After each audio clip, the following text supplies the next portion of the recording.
Chapter 560. Young master, you can't do that.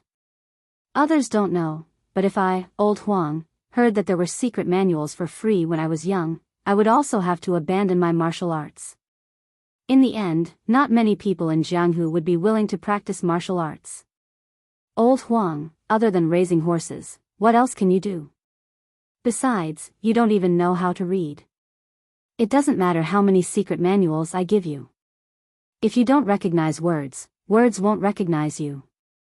Blacksmithing, young master, you don't say. When I was in my early 20s, my front teeth were still there. Old Huang, I was also a famous handsome guy within 10 miles. At least, I was the most handsome blacksmith. There was also a young lady who secretly sent me rice wine. She didn't look good, but was very perky. When I left home, I couldn't bear to drink it and buried it in the backyard. I thought that when I returned home, I would dig it out. It would definitely be fragrant. Only one jar? She could only be considered a daughter of an ordinary family. Even if she yearned for my handsome appearance, she couldn't send much. With your appearance, you were also handsome when you were young? Then wouldn't I be handsome to the heavens? Of course, I can't compare to young master.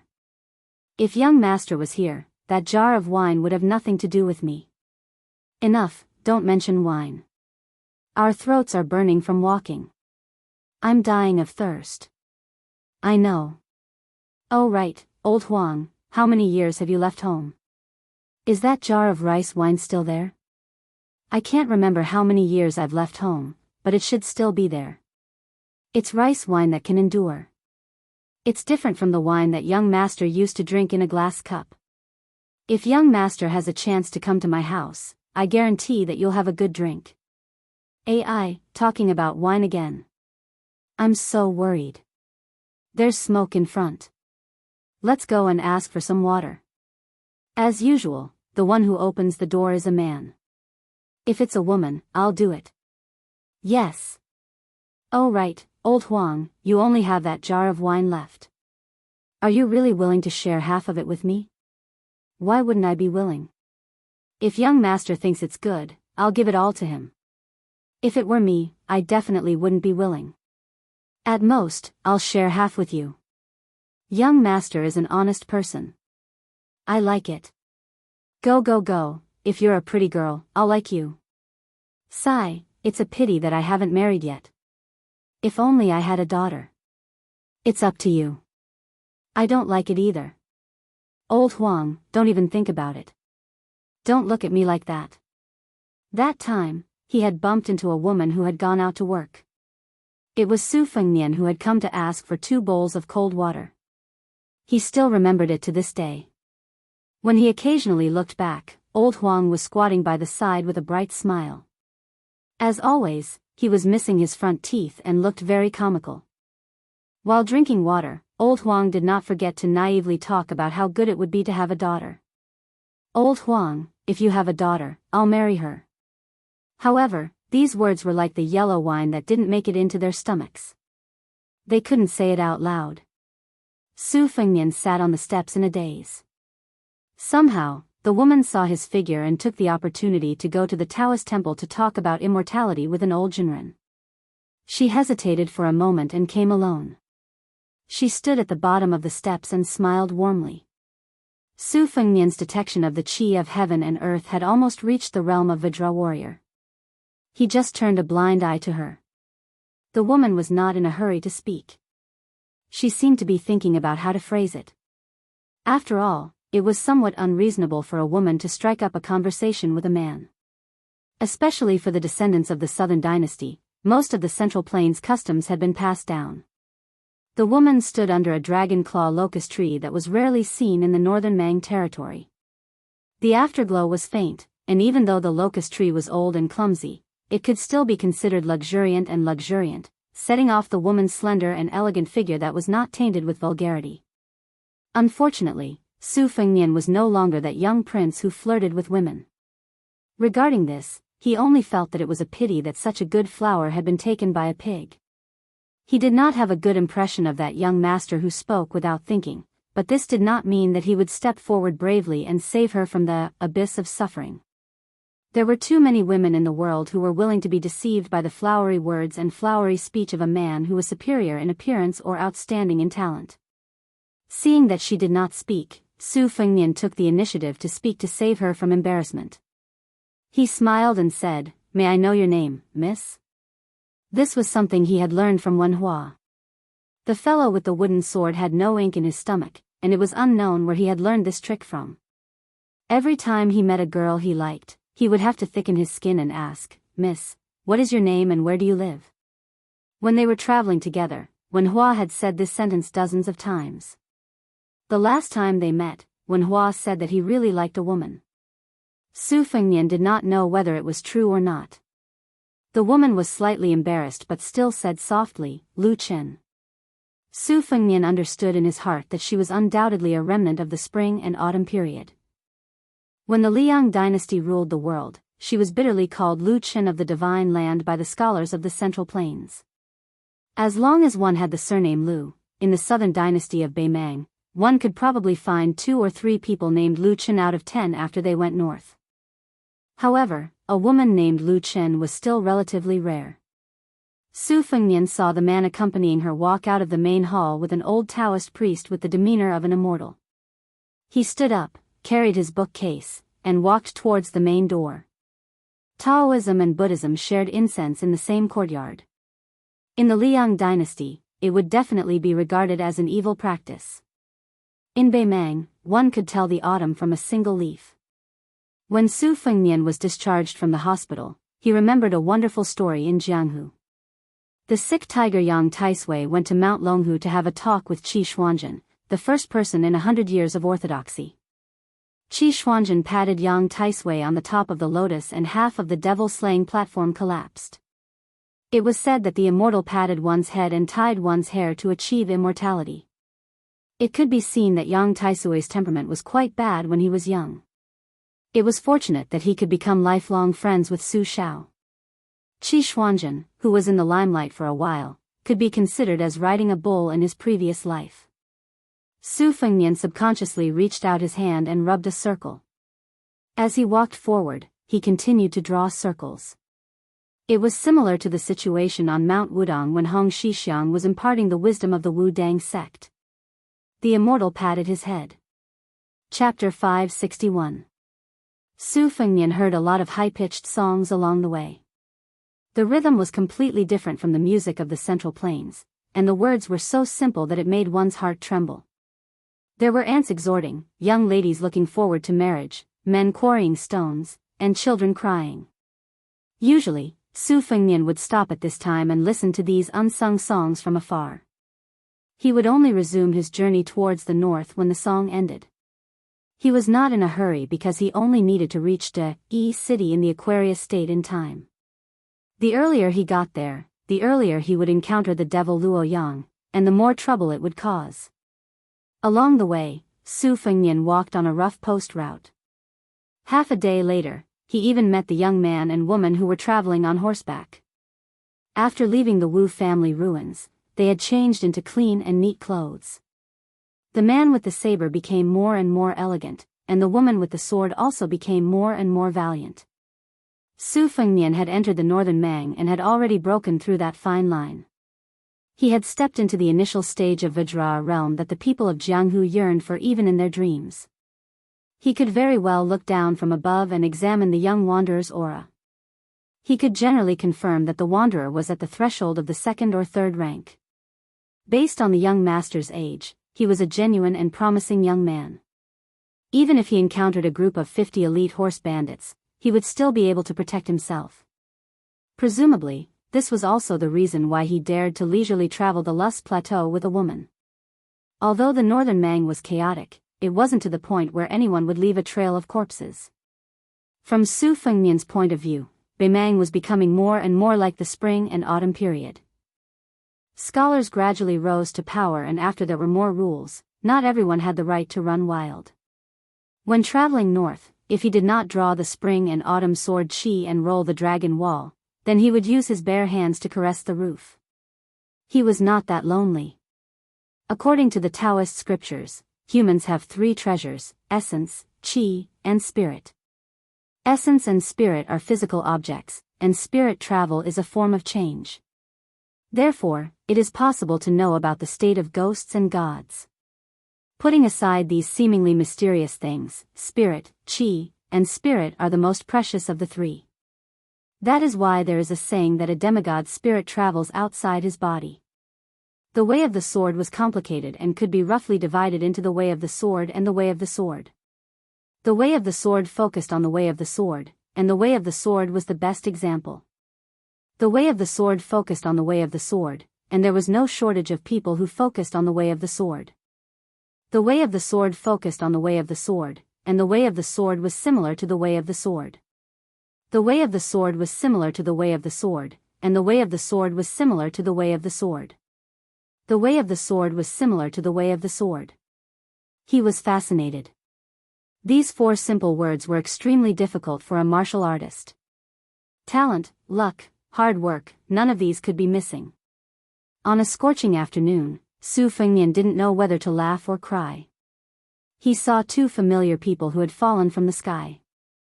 He didn't know if the man and woman were extremely unlucky as they bumped into a huge force that he couldn't tell if they were horse bandits or elite troops. Hundreds of people and horses were wearing leather armor, and each of them carried a standard weapon. It was also the fault of the pampered young master who didn't know how to appreciate human relationships. After being provoked by an elite armored leader, he pulled out his blade and completely destroyed the armored soldier's face. After charging and striking him down from the horse, he even added another blade. If it wasn't for the fact that the fish scale armor was better than normal leather armor, he would have been chopped to death. This angered the crowd. The grassland roaming hunting had always been utilitarian. They all swarmed up, arrows raining down, spears stabbing out, and started a dozen rounds of battle against the arrogant young master. If he had reached the second-level master realm, he would have been able to escape. Unfortunately, he had to protect himself and kill the enemy, and also had to worry about the safety of the girl. He couldn't handle the tide of attacks, and his blood was stirred up. After he killed a dozen of cavalries, an arrow finally pierced through his shoulder. Before he could pull out the arrow, a dozen horses were skillfully thrown over, and he was dragged to the ground together with his horse. The girl who was watching had tears in her eyes. Unfortunately, she couldn't help in time. After she was distracted, she was also knocked off the horse by a strong leader with a long spear. This half-soldier half-bandit guy still had some strength left in his hands, otherwise, he might have been stabbed in the heart. Of course, after that, the girl's fate was destined to be worse than being killed in one shot. She was also hit off the horse by a strong leader with a long spear. She was a half-soldier and half-bandit guy who still had some strength left. Otherwise, she might have been stabbed in the heart. Of course, after that, the girl's fate was destined to be better than being killed in one shot. The successful leader laughed wildly and showed off his exquisite equestrian skills. He bent his horse and reached out his arm to hug the weak woman who had no strength to struggle. He held a spear in one hand and choked her neck with the other. He pulled the reins and deliberately stopped the horse to turn around, showing off his power to the red-faced young master on the ground. Su Fengnian squatted on a slope and chewed on a dried green fruit. He watched the battle from the beginning to the end with a great disparity in numbers.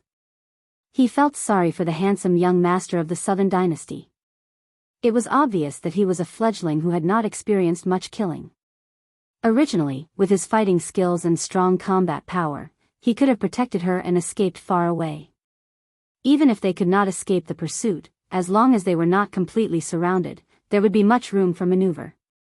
When the Jianghu warriors fought against the enemy's armored soldiers, many of the so-called hundreds or even thousands of people could fight against them. It was rare to see someone like Li Chungang, who did not retreat at all. Most of them fought as they retreated. Under the premise that there were only a few mortal enemies, they would wear each other out. Such a battle would still be recognized by the Jianghu. Su Fengnian speculated that this Gong son of a noble family had probably heard too many heart-wrenching legends of the seniors and had become a one-track mind. That was why he was exhausted by the not-so-brilliant method of the 100-man cavalry. Su Fengnian's eyesight was not bad now, and he could tell that the man's moves and routines were all brilliant and ingenious.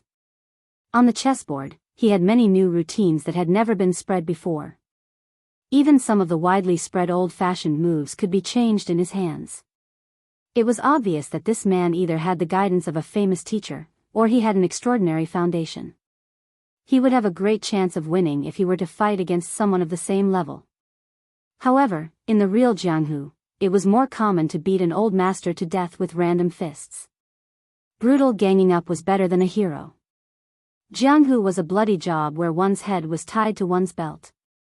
Who would allow you to move step by step as if you were playing chess? You would have long thrown away the chessboard and punched the bridge of your nose. Su Fengmian arched his back like a leopard and tried his best to hide. He stopped near a small hill 100 steps away and saw the leader throw the woman in his arms off the horse. He jumped off the horse and kicked her in the chest. The woman, who only practiced martial arts as a way to maintain her health, almost fainted on the spot. She curled up and gasped for breath like a pitiful black fish that had been thrown ashore. Her face was pale. The leader squatted down and grabbed a large strand of the woman's hair. He shook it and looked at the extravagantly dressed foreign young master who did not know what was good for him. The latter was already wrapped up like a rice dumpling by the horse's rope, and there were even a few chains tied to his limbs. He was held up in the air by the 4 groups of people. Some of the more impatient knights spat saliva after getting off the horse and slapped the handsome young master's face with their scabbards. After a tough battle, more than 20 brothers had died. Everyone would be bloodthirsty to make a living in the desert. On one hand, human lives were worthless, and killing people for their goods was common. However, on the other hand, their brothers had to be worth money. This had nothing to do with brotherhood, but if they were not careful, they would be eaten by other people. This group of people had their current status because of the big fish eating the small fish time and time again. If they had a few dozen people, they would be able to act like a big boss. If they had 100 people, even the imperial army would have a headache. If they had 8 or 1,000 people, then they would not be able to be horse bandits. They would just go to the imperial tent and get a general. This was the unwritten rule of the Shiha province. When they reached 300 people, they could openly go to the provincial capital where the festival edict was stationed. They could get whatever they wanted. In short, the number of brothers they brought was the same as the number of officials. These cavalrymen were typical Beimang people. Their hair was shaved and braided at the back of their heads. The brawny man in fish-scale armor turned his head and did not say anything. The 4 groups of dismounted cavalrymen who were pulling the iron chains also understood tacitly and began to tug of war with hideous smiles. A few men in scaled armor who looked like leaders gathered together. Their eyes were not only filled with malevolence, but they were also clearly calculating and weighing the pros and cons. As they watched the show, they muttered. Perhaps they felt that since they had formed a deadly feud, there was no need to care about face and consequences. Anyway, human lives in the desert were like weeds, withered and flourishing with each passing year. There were not so many thin streams that flowed endlessly. Regardless of the identity and background of this young master, they really did not believe that the big families of the southern dynasty would bring people to the Shiha province to seek revenge. There were 4 iron chains in 4 directions, and there were a total of more than 20 people. They stretched the chains with all their strength. Fortunately, the young man who was about to die had a high-tier martial art, but he suffered even more unknowingly. One of the horse bandit leaders felt that it was not enough, so he ordered his subordinates to get on their horses and put another iron chain around the young man's neck. He was determined to tear the young man's body apart with 5 horses. The 5 horses pulled with all their might. The young man's eyes were red, and his wrists and ankles were bleeding. Not to mention his weak neck, he let out a miserable roar like a dying beast. The only thing left in his body was his chi. The iron chains trembled like ripples in water, and it actually caused the 5 horses to take a few steps back. Suddenly, the iron chains became as straight as spears, and the horses holding the chains immediately died. No one had expected this person to be so brave and fierce. The leader in fish-scale armor vented his anger on the young woman. He threw her to the ground and handed her over to his subordinates to look after. He personally got on his horse and called for 4 of his strong subordinates to deal with this dying beast that could not be underestimated. The warhorse's hooves moved forward with great difficulty. Blood poured out from the young man's limbs and neck. If there were no accidents, the relatively weak neck would be torn apart first, followed by the arms and legs. However, these horse bandits were skilled at this. The cavalrymen in charge of pulling the 5 corpses were very particular about strength. They would tear off the young man's arms and legs first, leaving behind the neck and the remaining leg. Only then could this bloody feast be considered complete. Chapter 562. Compared to hanging corpses with spears and lances, this kind of method was even more vicious and horrifying. It was a method invented by the Northern Mang's border army. It was unknown how many Liang dynasty captives had died under these 5 horses. The only flaw was that the Northern Liang army loved to fight to the death. After the battle, there weren't many survivors. Moreover, there were many small-scale skirmishes that happened without warning, often between the 2 armies' most elite crossbowmen and horse stalls. The Northern Liang army always had the advantage. Therefore, a captured Northern Liang captive was more valuable than any beautiful woman in the Northern Mang royal court. Often, they could be sold for a jaw-dropping price. For example, Tao Qinji, who had left the city behind, would kill a Northern Liang soldier every day. In the eyes of the Northern Mang officials and nobles, this kind of behavior wasn't killing people, but large amounts of gold. Bei Mang was even more disciplined. Killing a Beiliang soldier on the battlefield was a big crime after retirement. Just as the man was about to be torn apart, the 5 people on the horse died almost instantly without any obvious wounds.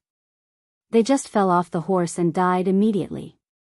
A few horse bandit leaders who were qualified to wear scale armor gathered their courage to take a closer look. They saw a small hole between the man's eyebrows, as if a small sharp object had pierced a hole. It was inexplicably strange. The people of Bei Mang were not divided into rich and poor. They all believed in Buddhism and fate. However, no matter how devout they were, they would not hesitate to kill people. However, when disaster came, even the most vicious people would hesitate, afraid that they would really annoy those dignified clay bodhisattvas. At this time, the 5 people died in a strange way beyond imagination. Even if it was not done by immortals, it was done in secret. More than 20 people were killed just to deal with a crown prince of the Southern dynasty. The horse bandits came and went like the wind, so they immediately turned over and dismounted. A meticulous leader wearing scale armor wanted to secretly kill the man and woman without leaving any future trouble. But immediately, something pierced between his eyebrows, causing a trace of undetectable blood. As a result, no horse bandits dared to make a move. They all ran away in an instant. Men and horses had 6 legs, so they could escape quickly. The woman from the Southern dynasty called Lu Chen did not know why. After a moment of absent-mindedness, she realized that she had survived a disaster. Crying, she got up and ran to the young man who was her family friend. She untied the iron chain with difficulty, especially his neck, which was badly mutilated and shocking. She felt incomparable pain just by looking at it. She suppressed her sobs and sat cross-legged beside him. She tore off her sleeve and bandaged a few wounds that exposed the bone. The woman was really made of water. Her tears did not stop. She softly called his name, Zhonggui, over and over again, afraid that he would die here. She did not have the courage to live alone. The journey back was thousands of miles. How could she, a weak woman who was more familiar with holding a sword than holding an embroidery needle, go back? Besides, if he died, what fun would there be for her to live? The young man who was lucky enough to walk back to the world of the living slowly took a breath. After exhaling a large mouthful of turbid air, he forced a smile and said with difficulty, "I won't die." Taking back his flying sword, Su Fengnian wanted to leave, but he saw a horse in the distance who was still looking at him. He had to be patient and stay where he was to ensure that he would see the Buddha through to the west.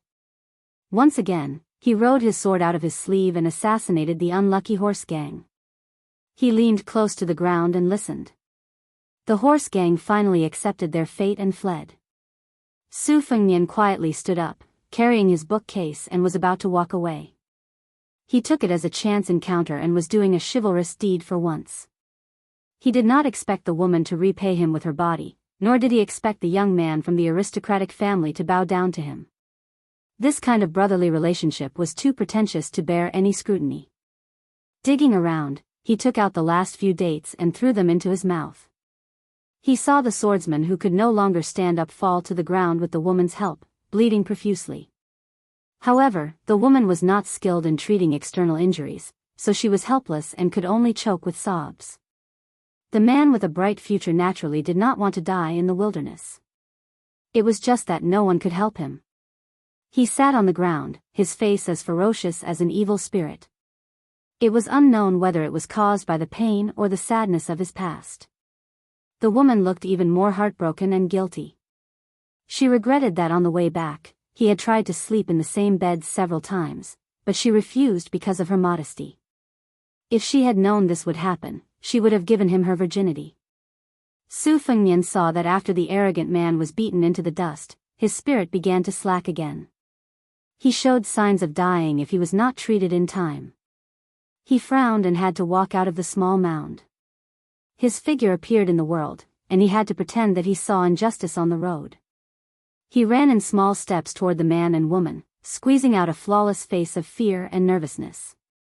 The young man's eyes were already cloudy, but when he saw Su Fengnian, he showed a touch of light. When he did not find any flaws, he returned to his deathly stillness.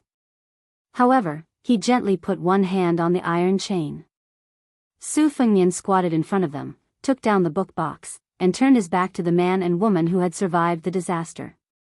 The man seemed to be thinking about something, but in the end, he did not use the iron chain as a weapon to kill this kind-hearted passerby. Su Fengnian, who seemed to be oblivious to everything, hurriedly took out a porcelain bottle from the book box that he had brought from Dunhuang. It contained an ointment that was as black as ink. It was an ointment that could reconnect tendons, lengthen bones, and grow flesh. The ointment was like oil mixed with water, and it was very sticky. The mouth of the bottle was facing down, and it did not pour out in torrents. It was just like the scene of water droplets sliding down a lotus leaf, slowly dripping down. The young man's eyes were cold as he looked at the black ointment dripping on the wounds on his hands and feet. It was cool to the bone and indescribably pleasant.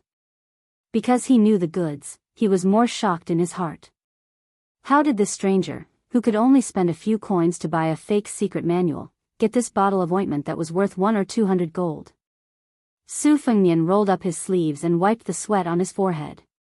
He raised his head and smiled with a pained expression, as if he had just made up his mind after a great struggle. He handed the bottle to the woman called Lu Chen and said with a grimace, "This ointment is a secret ancestral recipe. One bottle can be sold for a lot of silver. Apply it 3 times a day in the morning, afternoon, and night. In less than half a day, this young master will be healed." "Oh right, I didn't have time to tell you my name at the Wu family sword tomb. I'm Su Lang, also from the Southern Dynasty. I live in Lion Alley in Maple City." Su Fengnian obviously hesitated for a moment, and then said in a low voice, "Not to mention the ointment, this handmade celestial globe porcelain bottle is also worth some silver." Lu Chen seemed to have heard a rather funny joke. She felt relieved and smiled through her tears. She wiped away the tears on her cheeks and said softly, "When young Master Zhong and I return, we'll definitely go to Maple City to visit young Master Su." When he heard the words, "young Master Zhong," that had exposed his identity, a trace of gloom flashed across Zhong Gui's face. However, he hid it well. He clenched the hand that had loosened the iron chain and tried to maintain a calm expression. He brushed his hand across his neck that had stopped the bleeding and said softly with a smile, "Of course I should thank young Master Su for saving my life." Su Fengnian continued to play the role of an ordinary scholar who was shrewd but not smart. He smiled and said, "You flatter me, you flatter me." Although Lu Chen was born in a noble family of the Southern Dynasty, there were a few elder brothers in the family who supported the heavy burden. It was not her turn to personally experience the storm. Her mind was relatively simple. Her knowledge of schemes was limited to the hearsay that was used as a joke by her elder brothers. Her experience was shallow and natural. She could not detect the subtle changes that Zhong Gui had made and could not see through Su Fengnian's untraceable disguise. To the children of wealthy families, like Lu Chen and Zhong Gui, who were so honorable that they could become the honored guests of the Shiha State Festival Edict, they did not have to care about the schemes of ordinary people. However, today's unexpected disaster made her feel especially grateful. Su Fengnian asked, "Do you want me to escort you back?" Lu Chen wanted to nod and agree, but Zhong Gui shook his head and said, "No need." At this moment, the noble demeanor of the heir of a noble family was unmistakable. Lu Chen did not know the knack of it and only thought that Zhong Gui could not put down his face. Seeing that his eyes were firm and stubborn, she could not say anything more. Su Fengnian smiled and reluctantly glanced at the porcelain bottle in Lu Chen's hand before he stood up and bid farewell. Lu Chen had a good impression of this stranger's shallow pretense. Compared to those Southern Dynasty scholars who used to wag their tails and pretend to be Taoist, he was much more pleasing to the eye. She suddenly widened her eyes. She saw that the man carrying the booklet had just stood up and turned around when he was hit in the back by the iron chain that was like a straightened poisonous snake. He flew forward and fell to the ground without moving again. He was most likely dead. She turned her head and looked at Zhong Gui blankly, her eyes full of horror. Zhong Gui said coldly, "You can see that I am in dire straits. As for him, he does not have the fortune." Chapter 563. Lu Chen covered her mouth and was about to cry. Zhong Gui seemed to feel that her tone was too stiff and cold, so she changed her tone to a softer one. Ignoring the blood spurting from her neck due to the accumulation of power, she said gently, "This Su Lang, of all times, appeared when you and I were in trouble. He is most likely a bandit who is in cahoots with the horse gang and has the intention of casting a long line to catch a big fish. Miss Lu, you are inexperienced and don't know the dangers of Jianghu. Most of these desperados are extremely cunning and their skills are not inferior to the foxes in the officialdom. To say the least, we would rather kill by mistake than let him go by mistake." Zhong Gui saw that she still had lingering fear. Her limpid eyes were filled with sorrow and a trace of wariness. She said softly, "If I die here, what will you do?" "I don't want to die. Even if I die, I have to send you home." Lu Chen's tears suddenly flowed out of her eyes and she threw herself into Zhong Gui's arms. She was no longer as worried about the life and death of Su Lang as she was when she first met him. Between life and death, they shared trials and tribulations together. Women who were used to a rich and leisurely life might not like to help each other in difficult times. However, how many people could withstand such a scene and such words engraved in their hearts by Zhong Gui? Just a few words were already far more effective than the sweet nothings that could be said in a peaceful and stable time. Zhong Gui hugged her delicate body and sneered, her eyes indifferent. Obviously, this descendant of the Zhong family who repaid kindness with enmity was good at martial arts. His ability to pick flowers was also profound. However, this warm scene was interrupted by a few coughs. For the first time since meeting Su Lang, Zhong Gui showed fear. Su Fengnian stood up and patted his sleeves, murmuring, "It's tiring to be a good person. No wonder there are so many devils in Beimang." Seeing the expressionless man carrying a box and a sword walking over, Zhong Gui forced a smile and said guiltily, "Young Master Su, please don't be offended. It's my fault for acting so abruptly. It's just that Zhong Gui's identity is sensitive and I can't let my guard down when I travel outside." Zhong Gui saw that the person was calm and did not even have a mocking expression. He knew that something was wrong and hurriedly tried to make up for it. "My name is Zhong Gui, a descendant of the Zhong family of the Southern Dynasty. I can make up for it and give young Master Su a great fortune. Young Master, your skills are outstanding. With the support of my Zhong family, you will definitely have a meteoric rise." As he spoke, Zhong Gui grabbed the iron chain with one hand. He wouldn't shed tears until he saw the coffin. Su Fengnian finally rewarded him with a smile. "Come, let's see if you can kill me again." At this moment, Zhong Gui could neither make a move nor let go. Ever since he was born, this kind of shame and resentment was unbearable. It was only slightly better than being dragged by 5 horses just now. Zhonggue was lucky to return to the world of the living from the netherworld while Lu Chen fell from the world of the living to the netherworld. She sat aside blankly, her heart cold as if it had fallen into an ice cellar. Su Fengnian drew a circle with one hand and slapped it on Zhonggue's head. Zhonggue sank into the ground and his head and limbs exploded at the same time. It was as if someone had smashed him into a meat patty with a sledgehammer. It was more miserable than being torn apart by 5 horses. A celestial being patted the head. It was not only used to tie hair and receive immortality. Fresh blood splattered all over Lu Chen's body, but she just stared blankly and remained indifferent. She was simple, but she was not stupid. It was almost the talent of the children of big clans to know the big picture from small details. Su Fengnian was about to draw another circle and let Lu Chen and Zhonggue die together as a pair of lovebirds. She suddenly raised her head and asked, "I want to know if you are in cahoots with the horse gang. I beg you, don't lie to me." Su Fengnian shook his head. Her heart finally died like ashes and she waited calmly. Su Fengnian did not show any mercy to the fairer sex and continued to raise his hand like an immortal caressing her head. However, she was disturbed once again. She suddenly burst into heart-wrenching sobs. "I don't want to die." Su Fengnian walked over. After taking a few steps, she sat on the ground and slid back a few steps. Su Fengnian did not move forward. He squatted down and stretched out his hand. "Give me back the porcelain bottle." She threw out the small bottle as if it was scalding her hand. In her panic, she did not throw it accurately. Su Fengnian reached out and caught it. He controlled the bottle and placed it back into the box. Lu Chen seemed to have accumulated 20 years of shrewdness in an instant. Her voice trembled as she said, "Young Master Su, how can you not kill me? I am the legitimate granddaughter of the Southern Dynasty's first Lu family. I am different from Zhonggue. I don't have any ambitions. I just want to live a good life. After I get married, I will help my husband and teach my children. As long as you don't kill me and don't sully my body, I am willing to be your slave for half a year. Moreover, I promise that when I return to the Lu family, I will not mention a word about what happened today. I will only say that Zhonggue died in the hands of a 100-horse gang."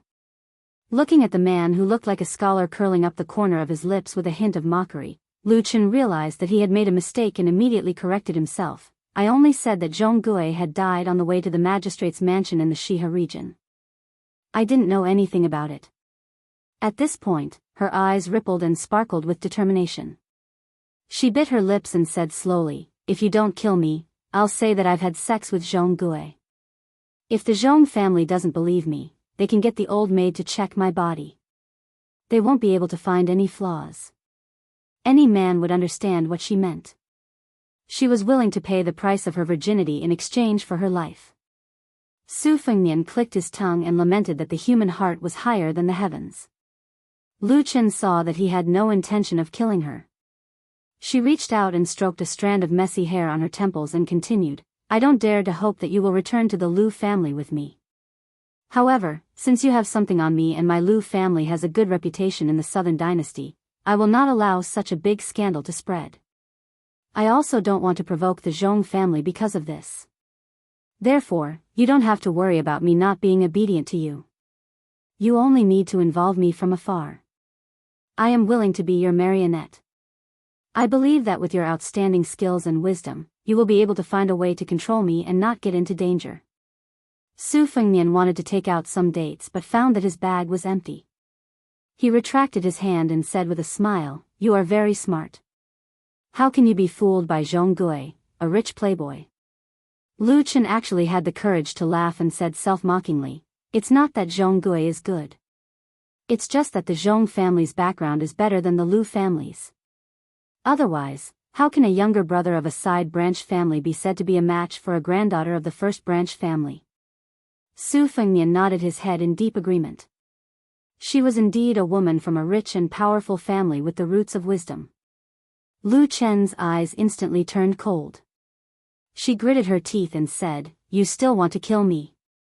Su Fengnian, who had just had the urge to kill, asked curiously, "A woman's intuition?" She asked back, "Isn't it?" Without waiting for Su Fengnian to make a move, Lu Qin stood up and charged at him like a madwoman. She was seeking her own death.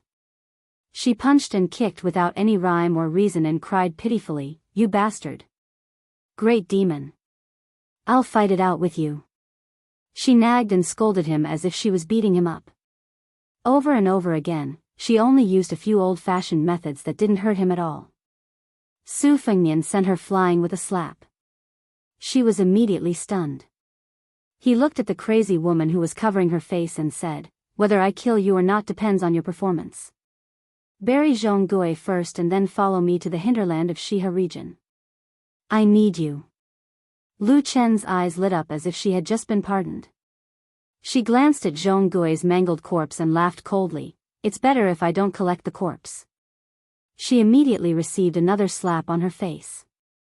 She flipped over and fell heavily onto the yellow sand like a gray sparrow. Su Fengnian mocked, "Men are cold-blooded. Who knows, they might even be ambitious and ruthless. You're just a woman. Is it very likable for you to be so heartless?" Lu Chen lowered her head. Both her cheeks had been slapped. She was frightened and meek as she said, "I know I'm wrong." Su Fengnian used his immortal touching the top to create a big pit, which he used as Zhonggui's grave. He watched her move the pile of flesh and blood into the pit bit by bit. He asked her about the Zhong family and the Lu family.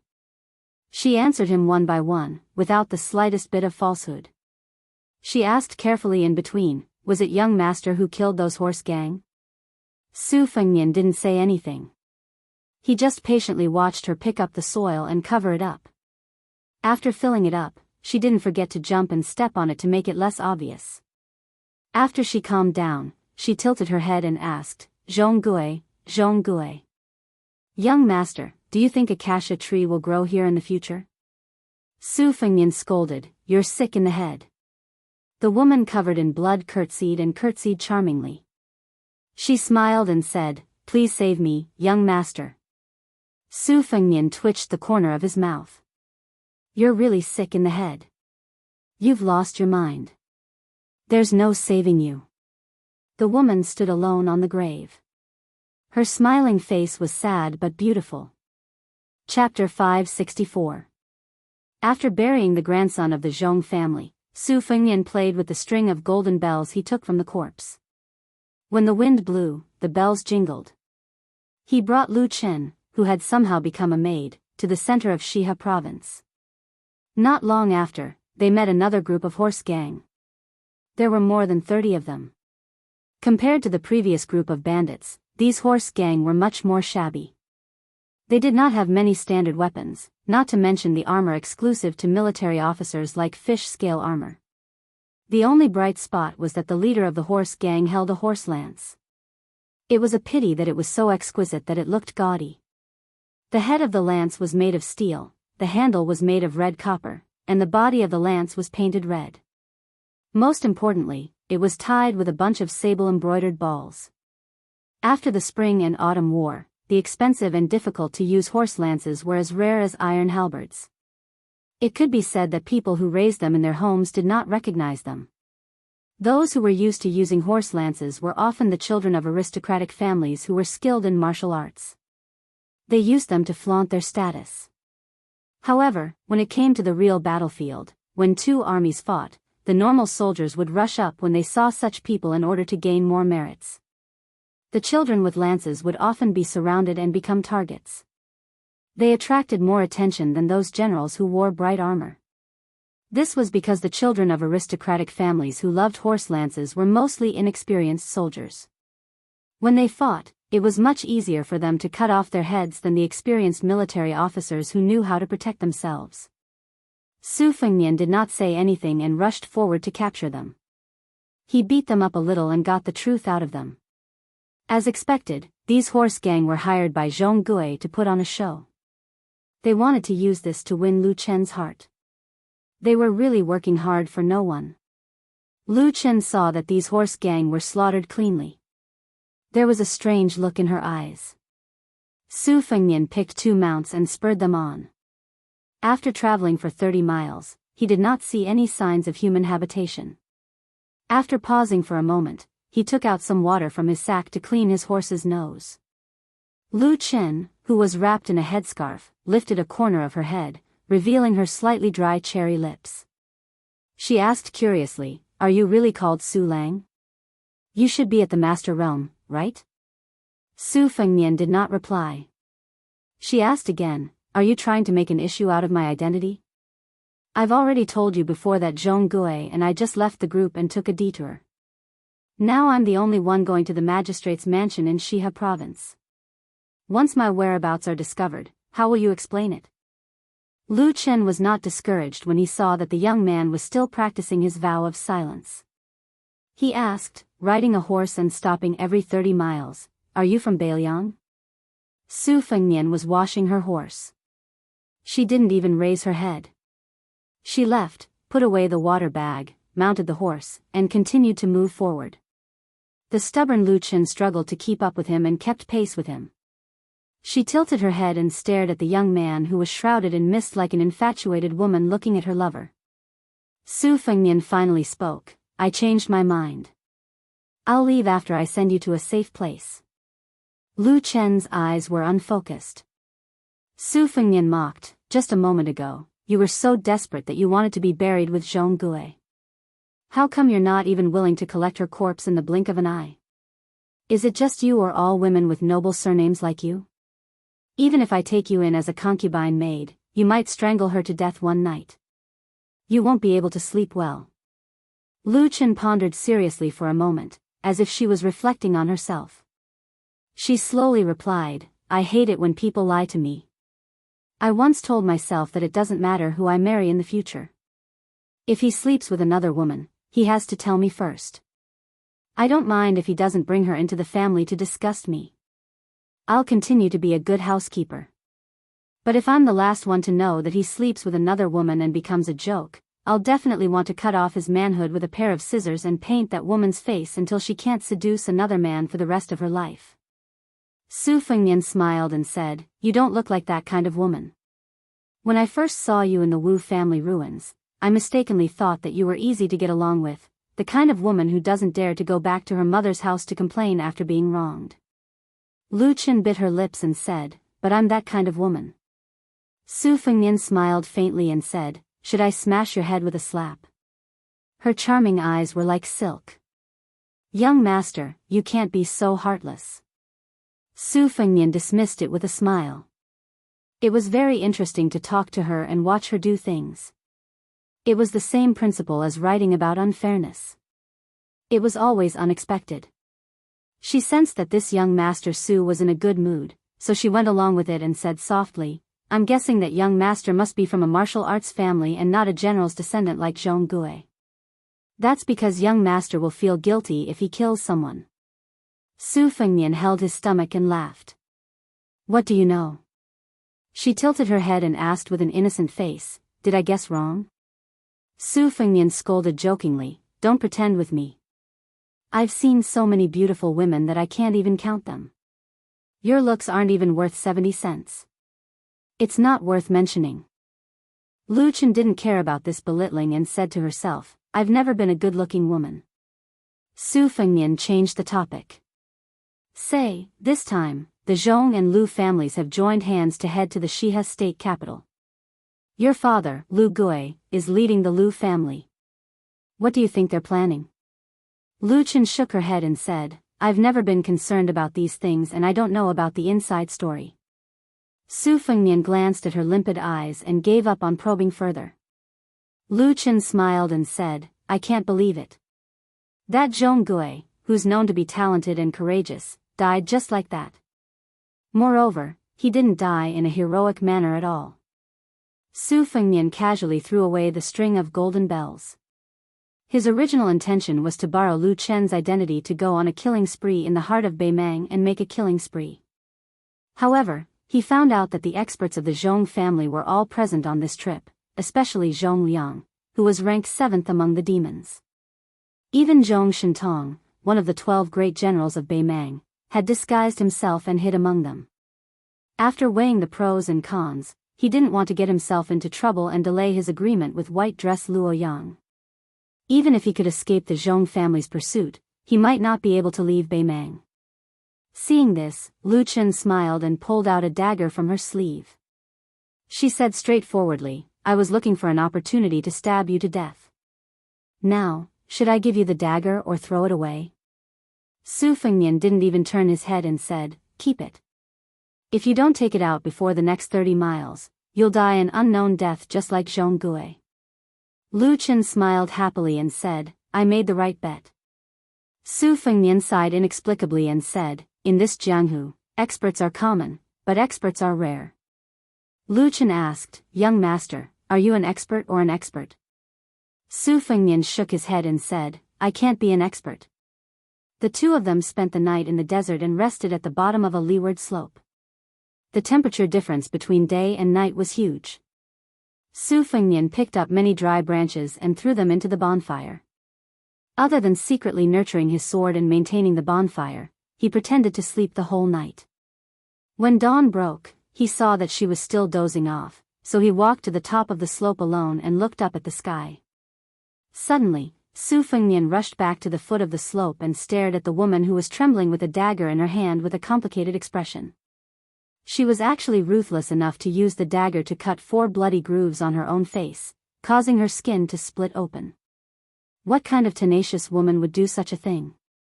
Actually, with their intelligence, they knew that every step closer to the state city of Shihe was most likely one step closer to the Yellow Springs. The Zhong and Lu families didn't lack shrewd and ruthless characters. Zhong Gui, who had supreme skills, died, but she, a weak woman, unexpectedly survived. It was almost impossible for her to muddle through and continue to live a wealthy life. Even Su Fengnian couldn't think of how she could fabricate a flawless reason.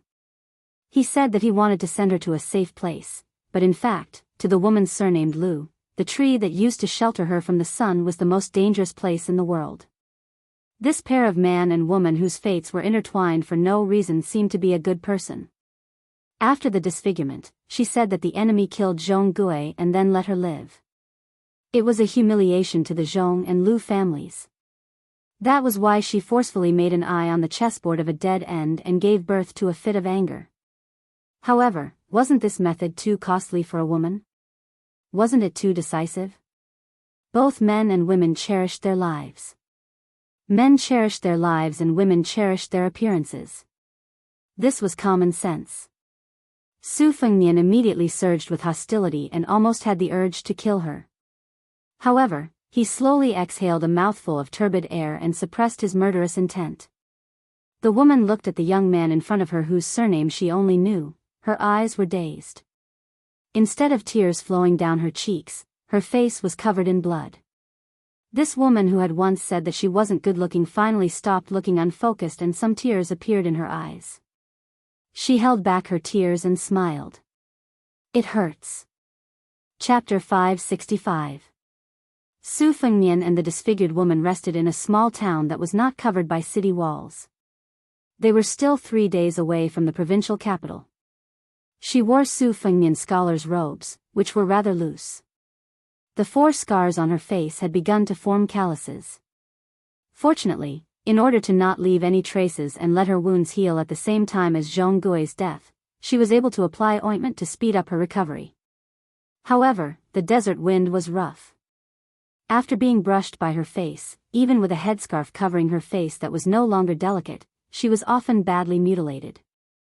The pain she suffered was probably not any easier than being cut by a dagger. She did not cry much. Su Fengnian also did not say anything to comfort her. The two of them remained silent. Occasionally, Lu Chen would take the initiative to ask about some Jianghu matters. Su Fengnian would also tell her everything in a serious and gentle manner. Perhaps he was afraid that if he made her laugh, she would suffer again. Su Fengnian and her had just entered the city when the sky suddenly changed. Dark clouds covered the sun. It was clearly noon, but the sky was as dark as night. A sandstorm was approaching. Su Fengnian and Lu Chen had no choice but to enter a shabby inn. The innkeeper took advantage of the situation and raised the price as high as he could. Su Fengnian's original intention was that it did not matter if he was cheated of a few taels of silver. As long as he had a place to stay, he did not expect Lu Chen to be so stubborn. She tugged at his sleeve and refused to be cheated of money. It seemed that she was sincere when she said that he was good at running a household. Su Fengnian had no choice but to turn around under the innkeeper's rolling eyes. He wanted to go to another and that was more considerate. Before he even stepped over the threshold, he saw merchants and travelers swarming over from the narrow streets. Judging by the situation, if he did not stay in this inn, he might have to sleep on the streets and hide in the alleys to avoid the sandstorm. Su Fengnian smiled at her. She did not insist. The innkeeper was narrow-minded and deliberately made things difficult for her. He doubled the price. Lu Chen was so angry that her shoulders trembled. Su Fengnian put his hand on her shoulder and shook his head. He obediently paid the deposit and took the wooden token and key to the residence in the backyard. Lu Chen, whose face was covered by a scarf, felt a little gloomy. Su Fengnian opened the wooden door, and the room was filled with a moldy smell. After closing the door, he took down the bookcase and the spring and autumn sword. There was a clay jar on the table. He shook it a little and there was not a single drop of water left. Lu Chen sat quietly on the stool. She took off her scarf and gently turned her head away. She did not meet Su Fengnian's eyes. She only asked, with young master's superb skills, "Why do you have to lower your voice to these commoners? You don't even need to unsheathe your sword to scare them out of their wits." Su Fengnian closed the two leaky windows tightly and sat in front of the table. He smiled and said, "Do you think that all experts have to have a pair of cold eyes? Or are they born with the backs of tigers and waists of bears? Or do they want to hang 2 pieces of tiger or leopard carcasses on their backs? Or do they want to hang knives, spears, rods, and spears all over their bodies? Only then will they look imposing when they go out adventuring." The corners of Lu Chen's mouth curled up slightly. She could hear the teasing in his words and her mood improved a little. Su Fengnian bent down and took out a few secret manuals from the bookcase. He placed them in front of her and sat cross-legged on the stool in a relaxed manner. He said softly, "I've been flipping through these manuals when I have nothing to do these past few days.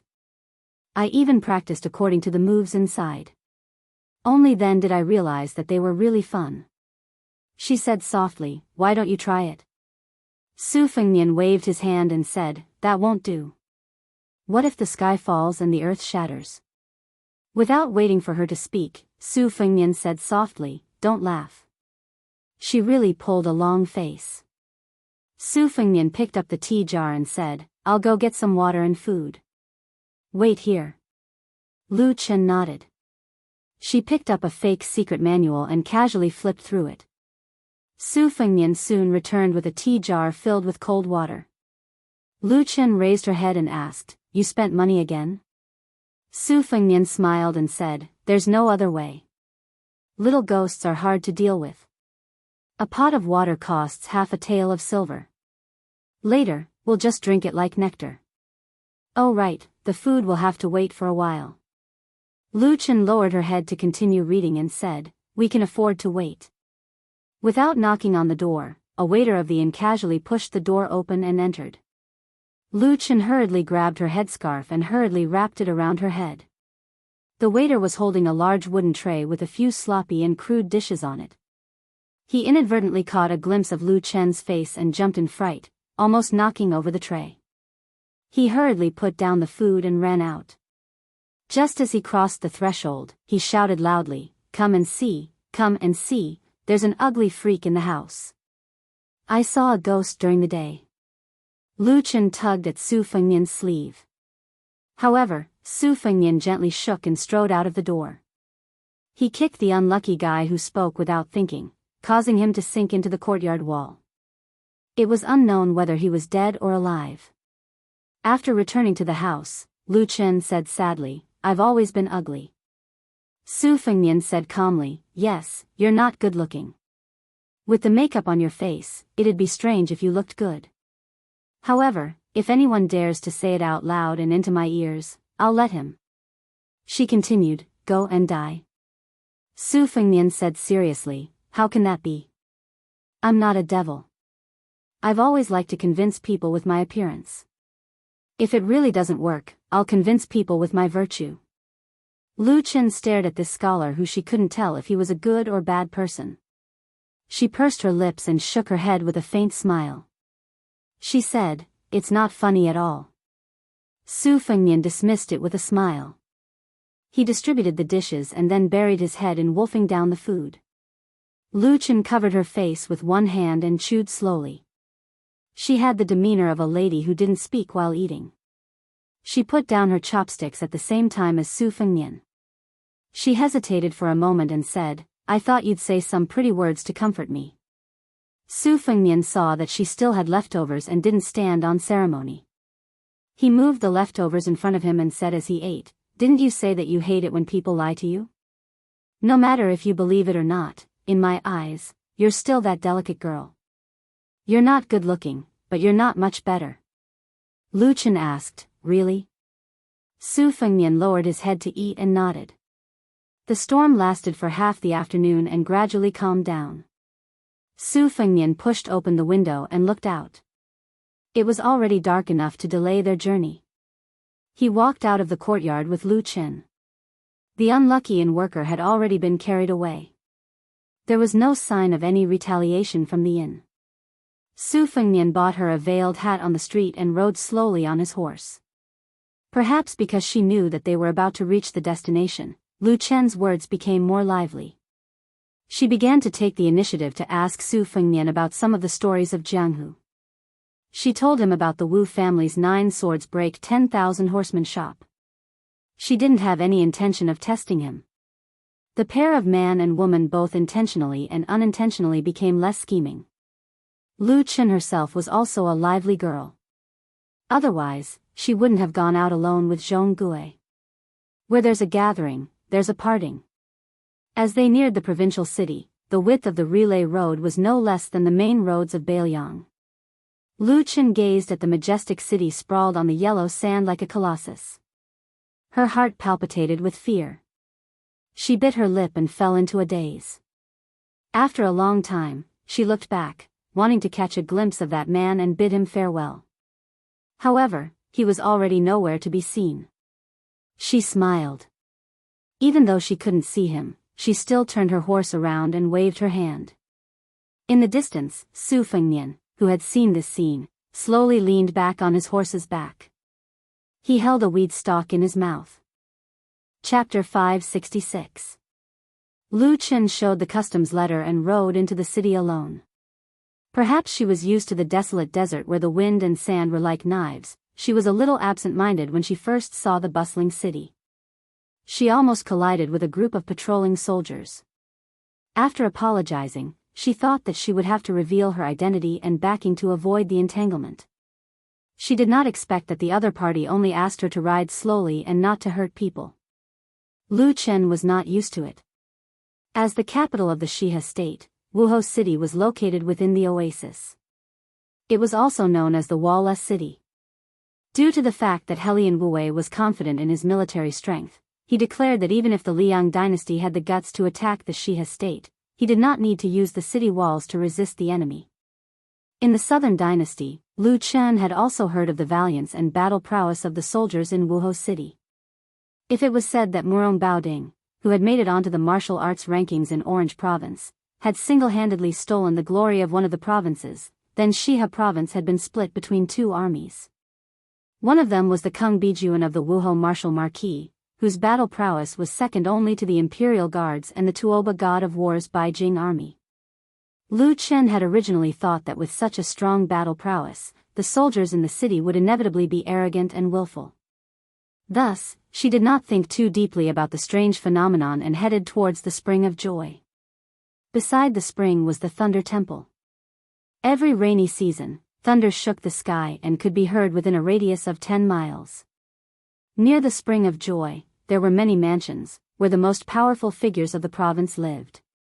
After the remnants of the spring and autumn period fled to the north, only the northerners lived in the north while the south was gradually handed over to the big clans of the southern dynasty.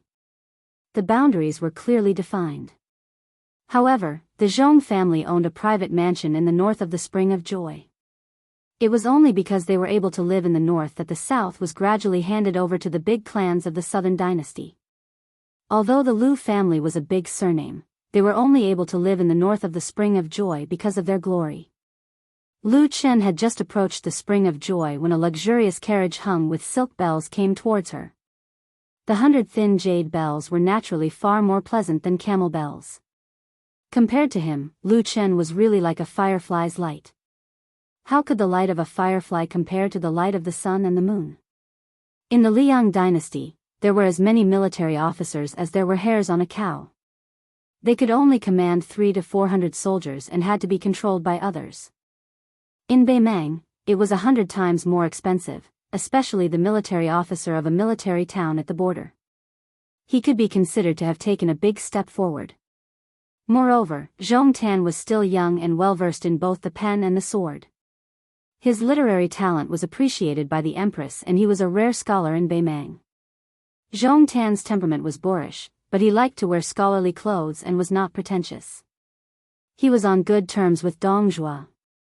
Back then, it was he who led the 3,000 Jingalong cavalry to kill Chen Zhibao who had crossed the border. It would be strange if such a person did not have a meteoric rise in power. However, every time Lu Chen saw the smiling Zhong Tan, she would feel uncomfortable and fearful from the bottom of her heart. She could not pinpoint why she did not like this person's way. She could only explain herself. The military officer of the Liang dynasty was a military officer of the imperial examination, a military officer of the imperial palace. In Beimang, the first military officer of Beimang. Bimortal was a military officer of the imperial examination, a military officer of the imperial palace officer. His empress was imperial, and had the imperials, the imperial of the imperial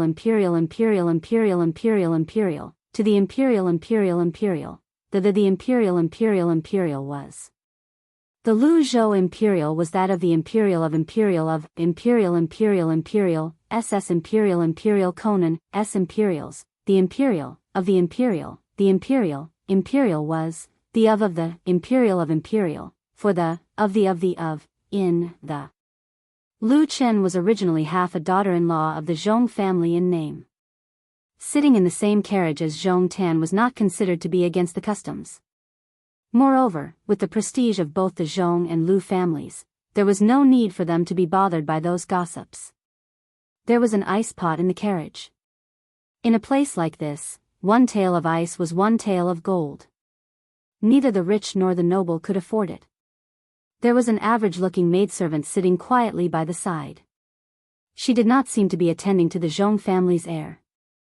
Zhong Tan took out a pair of silver pliers and picked up a piece of ice for Lu Chen and the maidservant.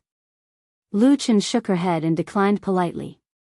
The maidservant, however, did not know the rules and accepted the ice pot with a slight crunching sound. She seemed to have sensed that there were outsiders around and it was inappropriate. She quickly covered her mouth to reduce the noise. Zhong Tan was tall and slender with long arms like an ape. He bent down to lift the curtain of the carriage and draped it over his shoulders so that Lu Chen could enjoy the scenery of the Spring of Joy. There was a wide bluestone path by the side of the spring, nestled in the shade of the trees. The western region was filled with sandstorms and the sun was scorching. The wind and sand were stirred up. However, if one were to hide under the shade of the trees, one would be able to cool down very quickly.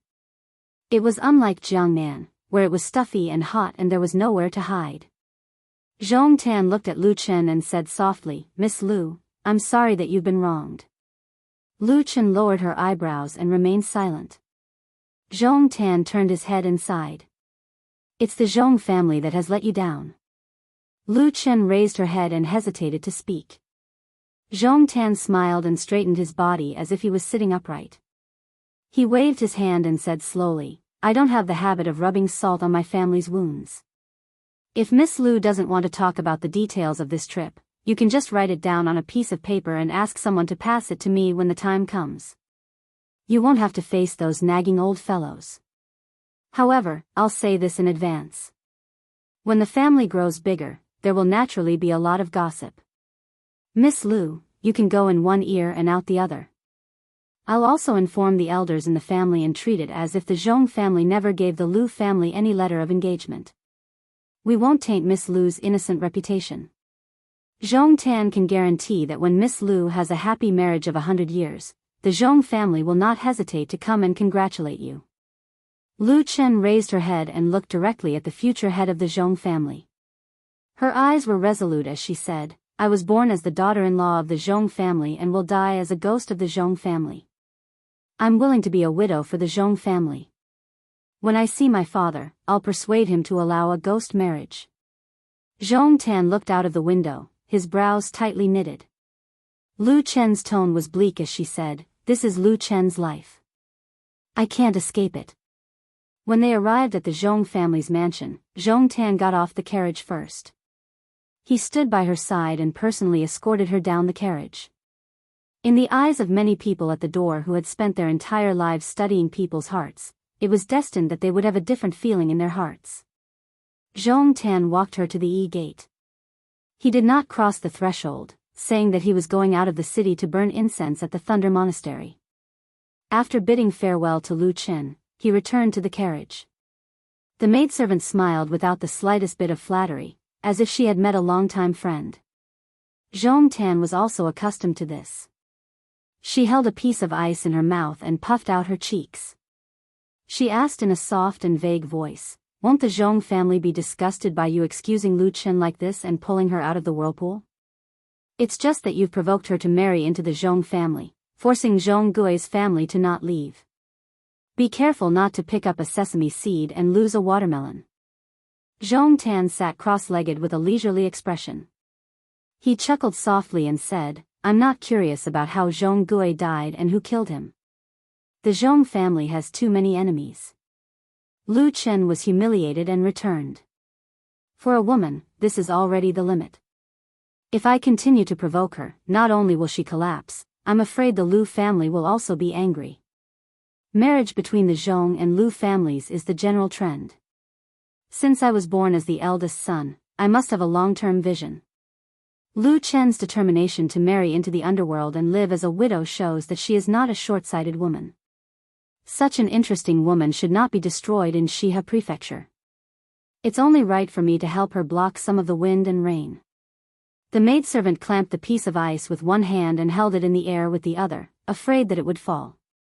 Zhong Tan lowered his head and bit into the ice, chewing it in big mouthfuls. She put down the silver clamp and said, a woman's thoughts are fickle. This relationship may not be enough to make her stand on your side in the future. Zhong Tan said indifferently, she's not the kind of person who knows her place. She'll definitely stir up trouble in the future. I'll just continue to protect her. She suddenly covered her mouth and laughed, actually, as long as you take her body, everything will be settled. Zhong Tan said with an aggrieved face, I'm afraid of ghosts. She kicked Zhong Tan lightly. Zhong Tan laughed and said, you're much prettier than her. She sighed, Lu Chen can be considered to have survived. Zhong Tan clicked his tongue and said, does this count as me doing a good deed every day? When we reach the Thunder Rolls temple later, I'll have the confidence to burn incense. A storm that could overturn an ordinary person was blown away by a gentle breath from some people. Chapter 567. Outside the city, about 3 li away from the city, Su Fengnian rode his horse on the road that was filled with pedestrians. He deliberately restrained his qi so that his fata morgana was gone. He was sweating profusely like a normal person. Su Fengnian was not in a hurry to enter the city. There were trees on both sides of the road, but there were rules and regulations. The watermelon farmers who sold watermelons did not dare to approach the road. They only set up their tents 20 steps away from the road to sell their watermelons. Su Fengnian dismounted his horse and led it out of the road. He walked on the gravel road. Merchants and travelers often haggled. Those who were good at haggling could bargain from 50 copper coins to 10 copper coins for a caddy of watermelons. Su Fengnian led his horse slowly and saw a robust old farmer who had erected a wooden board in front of his stall. Su Fengnian looked at the suntanned watermelon farmer. The latter, who was squatting on the ground, also looked at him. The latter seemed to have noticed that Su Fengnian's money pouch was not empty. He grinned and said, "Young master, pick one. If it's not tasty, I don't want a single copper coin from you." Su Fengnian, who had wanted to continue forward, stopped and joked, "Even if it's tasty, if I say it's not tasty, will you still take my money?" The old farmer's eyes were not like those of the unruly people. He said, "I still won't take your money." Su Fengnian let go of the reins and squatted down. There was a pile of watermelons, but he did not know where to start. "Uncle, help me pick one." The old farmer brought over a small stool for Su Fengnian. He knocked on the watermelons and put them down. Then, he picked a watermelon that was not small. It was about 7 to 8 caddies. He skillfully smashed it with his fist. The watermelon was brittle and roughly split in half. He handed it to Su Fengnian. Su Fengnian opened the watermelon and asked while eating, "This watermelon is not cheap." The old farmer smiled and said, "Other places can also lower the price to 10 copper coins for a caddy. But my watermelon field is good and the melons are sweet. Young master, take a look. My melons here are more than 5 caddies. Some of the bigger ones are more than 10 caddies. In fact, no matter how I sell them, it's not expensive. If you have shallow eyes and only pick the big ones, a caddy of melons won't even be 10 copper coins. But in my opinion, 7 to 8 caddies are the best. They are about 12 or 13 copper coins. A caddy. My family also has some business to make money. I don't want to rely on this to make a fortune. Also, I don't want to have a dirty relationship with the nearby melon farmers who only rely on selling melons to make a living for a few copper coins. It's not easy for people to go out into the world. It's enough to have enough to eat and wear." Su Fengnian did not expect the old farmer to be so talkative. He smiled and said, "No wonder old brother has such spirit. It turns out that you have a big heart." The melon farmer, who was already 60 years old but did not show the slightest signs of decay, also cut open a melon. He did not eat the core of the melon. He started from the edge and left the good stuff for last. It was the same as Su Fengnian's way of eating. He was a little stingy. When the old farmer saw this scene, he smiled and said, "I have also read some books, but not many. When I speak, I like to steal some words from books. I'm afraid that a scholar like young master will look down on me." Su Fengnian said self-deprecatingly, "Uncle, you are scolding me." The old man wiped the corner of his mouth with his sleeve and laughed heartily, "I don't dare. I really envy scholars." Su Fengnian nodded and said, "All day long, they point at the rivers and mountains, rule the country and pacify the world. It seems like they can do anything. Without them, it is impossible. In fact, they can't do anything. Uncle, if a scholar comes to sell melons, can he sell more than the surrounding melon farmers?" The old man shook his head and said, "Young master is generalizing. Scholars also have powerful characters who are good at civil and martial arts." During the spring and autumn period, there were a lot of Confucian generals. As if he was afraid that his words would annoy the young master and that Su Fengnian would not pay, the old melon farmer said with a smile, "Scholars have a scholar's work. After earning 1,000 zhong millet from books and a house of gold, it is better to be able to cry out for the common people. Selling melons will be handed over to an old man like me. Well water does not interfere with river water, and we can all live a good life. For example, young master, when you were young, you carried a book to study. Reading 10,000 books and traveling 10,000 li was the best thing." Su Fengnian chewed on the watermelon and said with a smile, "Uncle's experience can be said to be insightful. Indeed, there are crouching tigers and hidden dragons in the marketplace." The old melon farmer was particularly happy to be flattered by a scholar. Every wrinkle on his weathered face revealed a sense of comfort and contentment. "Young master, you can listen to this old man's nonsense. You are a real scholar." Su Fengnian smiled and asked, "Then this melon?" The old farmer was stunned for a moment. With a helpless expression, he said, "I'll sell it to you for 50 copper coins. I can't go any lower." Su Fengnian finished eating more than half of the watermelon. He took out a small piece of silver from his money pouch. It was about 100 copper coins. He handed it to the old melon farmer, who spoke well but could not be considered too elegant. He said, "Don't give me any extra money. Just treat it as buying 2 melons and giving one to uncle to eat." The old melon farmer stared blankly for a moment before praising, "Who said that scholars can't sell melons? If young master sells melons, I guarantee that it won't take more than a few years for you to buy a sizable residence in the city." Su Fengnian also said helplessly, "Uncle, if you say so, I really can't eat a second melon." The old farmer said straightforwardly, "Listen to what young master is saying. In a moment, this old man will give you a cloth bag.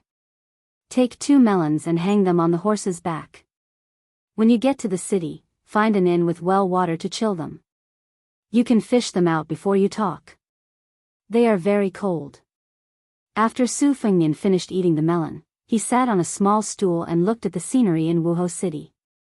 Perhaps it was because he was in an oasis, he looked along the relay road. The clouds were thick and heavy, layer upon layer, and fell straight down. It was as if they were about to press down on the city. It was as if the clouds of the 9th heaven were hanging down. There was only a fine line between heaven and earth. In this fine line, there was a building with a raised eave in the city that was the most eye-catching. Following Su Fengnian's line of sight, the old farmer said, "That is Lei Ming Temple. Once you enter the temple, you will see 2 rows of 18 heavenly kings with fearful eyes. Those who are timid will feel guilty and won't dare to burn incense and worship Buddha. Outside the temple is Shiha State's famous spring of joy. Even the bodhisattva who glares at Vajra would lower his eyebrows. Scholars and beauties with prominent status would be happy to tour the temple. The spring of joy has become more and more foul in recent years. In fact, there is nothing to see. If young master believes in Buddha, it is better for you to go to Lei Ming Temple. Young master, don't worry. There are many important people in the city. However, it is hard to say that there are none who openly bully men and women, but they can be counted with one's fingers. Young master is also a scholar, so it is even more impossible for them to bully you." Su Fengnian smiled, "Uncle, if you say so, then it can be seen that Shiha State's Judushi not only rules the army, but also governs the government. He is worthy of being a pillar of the imperial court." The old farmer smiled, shook his head and said, "I said that it is not accurate." Su Fengnian looked at the Lei Ming Temple that really towered into the clouds. He muttered to himself, "Mortals seek freedom all their lives." The squatting old farmer held a hollow melon and sighed, "The bodhisattva is happy for nothing." Both of them looked at each other and smiled. After Su Fengnian stood up, the old farmer really picked 2 melons and put them in 2 cloth bags for him. Su Fengnian did not refuse and accepted them calmly. He hung one on each side of the horse's back. After getting on the horse, he sat on the horse's back and cupped his fists to bid farewell. The old farmer waved his hand with a smile. In life, people who meet by chance meet and then part. It cannot withstand scrutiny. Most of the time, they will never meet again. It is very rare for them to not hate each other and even leave a good impression. Su Fengnian did not think about this. He only thought that he met an interesting old man from Beimang. In his heart, he was still thinking about the upcoming sneak trip to Wuhou City. Perhaps it would be as dangerous as Tuoba Chunsen's assassination and hunt. In the past, in Beiliang, which seemed to be an iron bucket but was actually surging with undercurrents, people from all walks of life came to seek revenge on him. All kinds of stories and legends, countless joys and sorrows, could be compiled into a book, 100 Ways to Assassinate the Butcher Su Shao and the Hedonistic Prince, and a book, Assassin's Men of Sacrifice Encyclopedia. Most of these dead people did not change until death. Even if they had to sacrifice their lives, they would still fly into the fire. However, many of the so-called blood feuds could be traced back to his grandfather's generation. But when it came to killing His Royal Highness, no one would be soft-hearted. Su Fengnian knew that when he succeeded the king of Beiliang one day, the number of assassinations would only increase and not decrease. The reason was very straightforward. If he could not kill the butcher, who claimed that even the king of hell did not dare to accept him, wouldn't it mean that he could not kill a child of Beiliang who could not even compete for military power? If Chen Jibao did not want to kill Su Fengnian, there were plenty of people who wanted to kill him. There was no need for the white-clothed warrior immortal to kill him with a borrowed knife. Su Fengnian carried his sword, his box, and his melons, and headed straight for Wuhou City. Chapter 568. Zhong Tan's gentle attitude had unknowingly become a protective talisman for Lu Chen. This made Lu Chen, who had prepared for the worst, feel as if she was waiting for a knife to slit her neck, but instead, she was waiting for a feather to brush against her neck. She was pleasantly surprised and somewhat at a loss. It was probably Zhong Tan's instructions that she was specially arranged to stay in a small lakeside building in the Zhong family's other residence, where she could enjoy a rare shade. Zhong Shentong and his younger brother, Zhong Liang, one was a Beimang great general with great authority, the other was a top-ranked Devil Path great warlord. Presumably, they would not bicker with a girl from the Lu family. However, the Lu family's temporary forbearance did not mean that the Lu family could be indifferent. After all, Zhong Gui was not worth mentioning in front of his elder brother, Zhong Tan. Compared to the descendants of the great clans of the Southern Dynasty, he was still a first-rate talent. It would be unreasonable if the Lu family did not take the initiative to explain his sudden death in a foreign land. At this moment, Lu Gui was standing in front of the window of the small house, quietly listening to his daughter narrate her painful experience. From beginning to end, he did not interrupt, question, or console her. Lu Gui's expression was sorrowful, suppressing her depression, doing her best to speak in a calm tone. Lu Chen did not admit that she had made any mistakes. Some girls were really born actors. As the head of the A family, Lu Gui had a slender figure, and was worthy of the evaluation of a handsome man. Although his hair was slightly white, he was still a handsome man who could make a girl's heart sway. This was especially true for women who had tasted the flavors of love and sex. Only then did Lu Gui slowly turn around and stare into his daughter's eyes. Lu Chen subconsciously withdrew her gaze. No matter how much she wanted to mend it, in front of someone like Lu Gui who had been immersed in the imperial court for half his life, it was futile. Moreover, no one knew a girl better than her father, so how could she hide it so well? However, Lu Gui, who understood her clearly, smiled sadly. He walked closer to Lu Chen, removing the veil that she had not had time to change off. Gazing at the almost unfamiliar and tattered face, he gently placed his hands on her tight shoulders. Shaking his head, he said, "If father did not care about you, how could he only have one daughter? Whether the story you told is true or false, father is well aware of it. As for whether we can deceive the Zhong brothers, that is up to fate." Lu Chen's eyes reddened. She was about to spill the beans and spill the beans. At this moment, she clenched her fists, either intentionally or unintentionally. Her fingertips pierced her palms and she sobered up a little. She bit her lips and rested her head on Lu Gui's shoulder. Lu Gui patted her back gently and said, "Zhong Gui's body has not been found yet. If I'm not wrong, it will be a cenotaph. Are you really willing to marry someone from the mortal world?" Lu Chen sobbed and said, "This is the duty of an unfilial daughter." Lu Gui was speechless. After Lu Gui left, the small house near the spring returned to its former tranquility. Lu Chen sat in front of the dressing table and looked down to see a bronze mirror. She waved her sleeve and threw it out, smashing it against the wall. A general is afraid of a new armor and a beauty in her twilight years is afraid of a bronze mirror. However, she was still a young woman and had not married. After Su Fengnian entered Wuhou City, it was reasonable for him to choose a high vantage point to observe the geography of the Spring of Joy. However, he had been ill for a long time and was very familiar with assassinations and ambushes. He knew that there were many forbidden areas in the Thunder Pond. Beiliang Palace occupied a mountain as the king, with the prince's mansion as the center near Mount Qingliang as the center. The mansions of many generals and dignitaries were gradually spread out according to their positions and titles. Among them, there were also a few high-class restaurants and inns that could be used as a good vantage point to observe the prince's mansion. However, all of these precious vantage points that made it convenient to observe the prince's mansion were firmly under the control of the mansion's secret agents. When new faces from outside the city first entered the city, they would first choose these spots. 9 out of 10 of them would be secretly killed if they climbed the stairs. The reason why the last one lived longer was because the Baelyang Palace wanted to cast a long line to catch a big fish. They thought that they were smart when in fact, it was no different from committing suicide. Su Fengnian later learned that during the short period before he turned 20, every time the mansion's maids and servants went out, there would be men of sacrifice following them. Chu Lushan was personally responsible for every detail.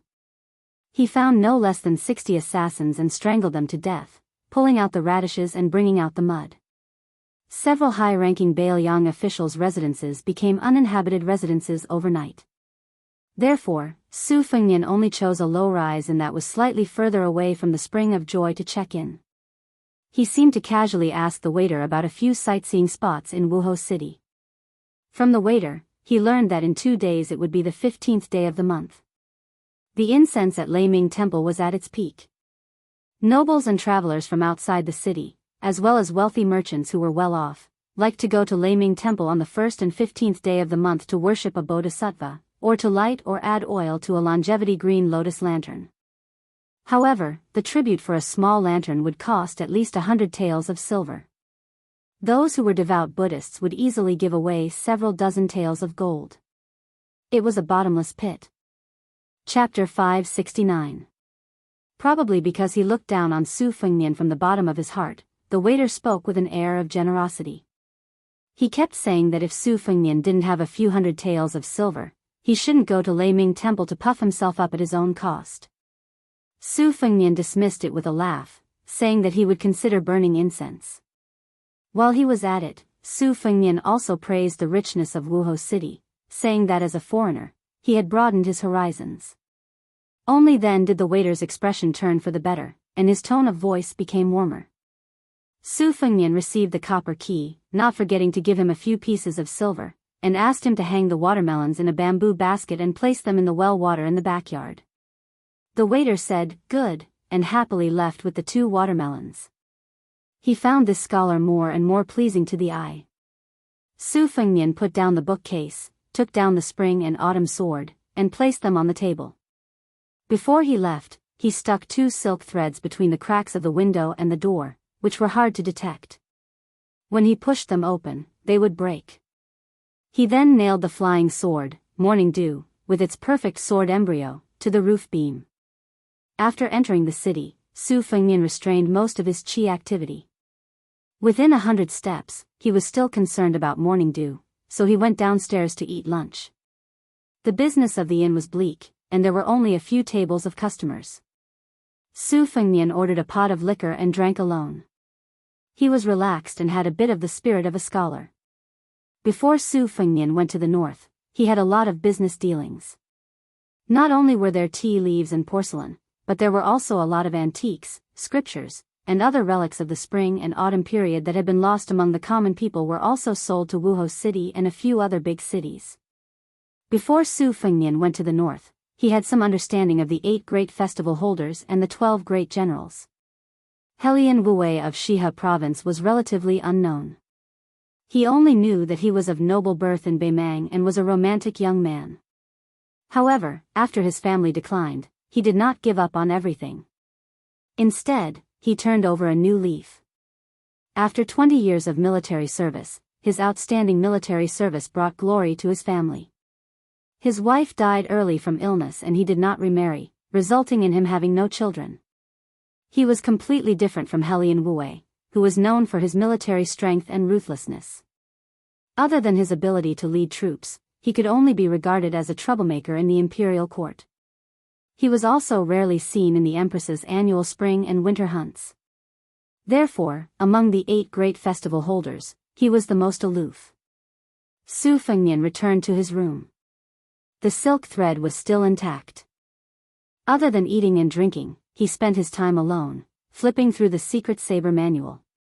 Perhaps most people who obtained Wang Xianji's martial arts experience would be ecstatic and would quickly browse through it, wishing they could ascend to the first pin realm overnight. Fortunately, Su Fengnian was able to endure. He did not grasp the essence of the move and did not turn to the next page. At this time, he was still stuck at the bottleneck of tying the black silk thread. He also did not play any small trick of taking a detour. During the battle at the Dunhuang city gate, Dong Tai, who was about to go out to sea to visit the immortal mountain, and Luo Yang, who had the Jianghu innate talent, could be said to be evenly matched. Su Fengnian closed his eyes to feel the battle. After the battle, he stroked the hundreds and thousands of sword scars. He only felt that his heart was full of spirit, but he could not figure out what it was. Su Fengnian was not impatient. He still told himself to proceed step by step. The next day, he carried his book and sword and marched to Wuhou City. He ate and walked. The military formation in the city was solemn and orderly. Li Shan always said that the ability to manage an army was in the smallest detail. Su Fengnian clearly noticed this point from the map of Beimang's military town that was hung in the Tide Listening Pavilion. On the western front bordering Liangmang, Beimang's elite troops were all rushing to the southern border. They looked like they were going to fight to the death with the Beiliang cavalry. On the eastern front between the two dynasties, the military strength of both sides was a notch higher. It was just that as they moved northward, their military strength gradually increased.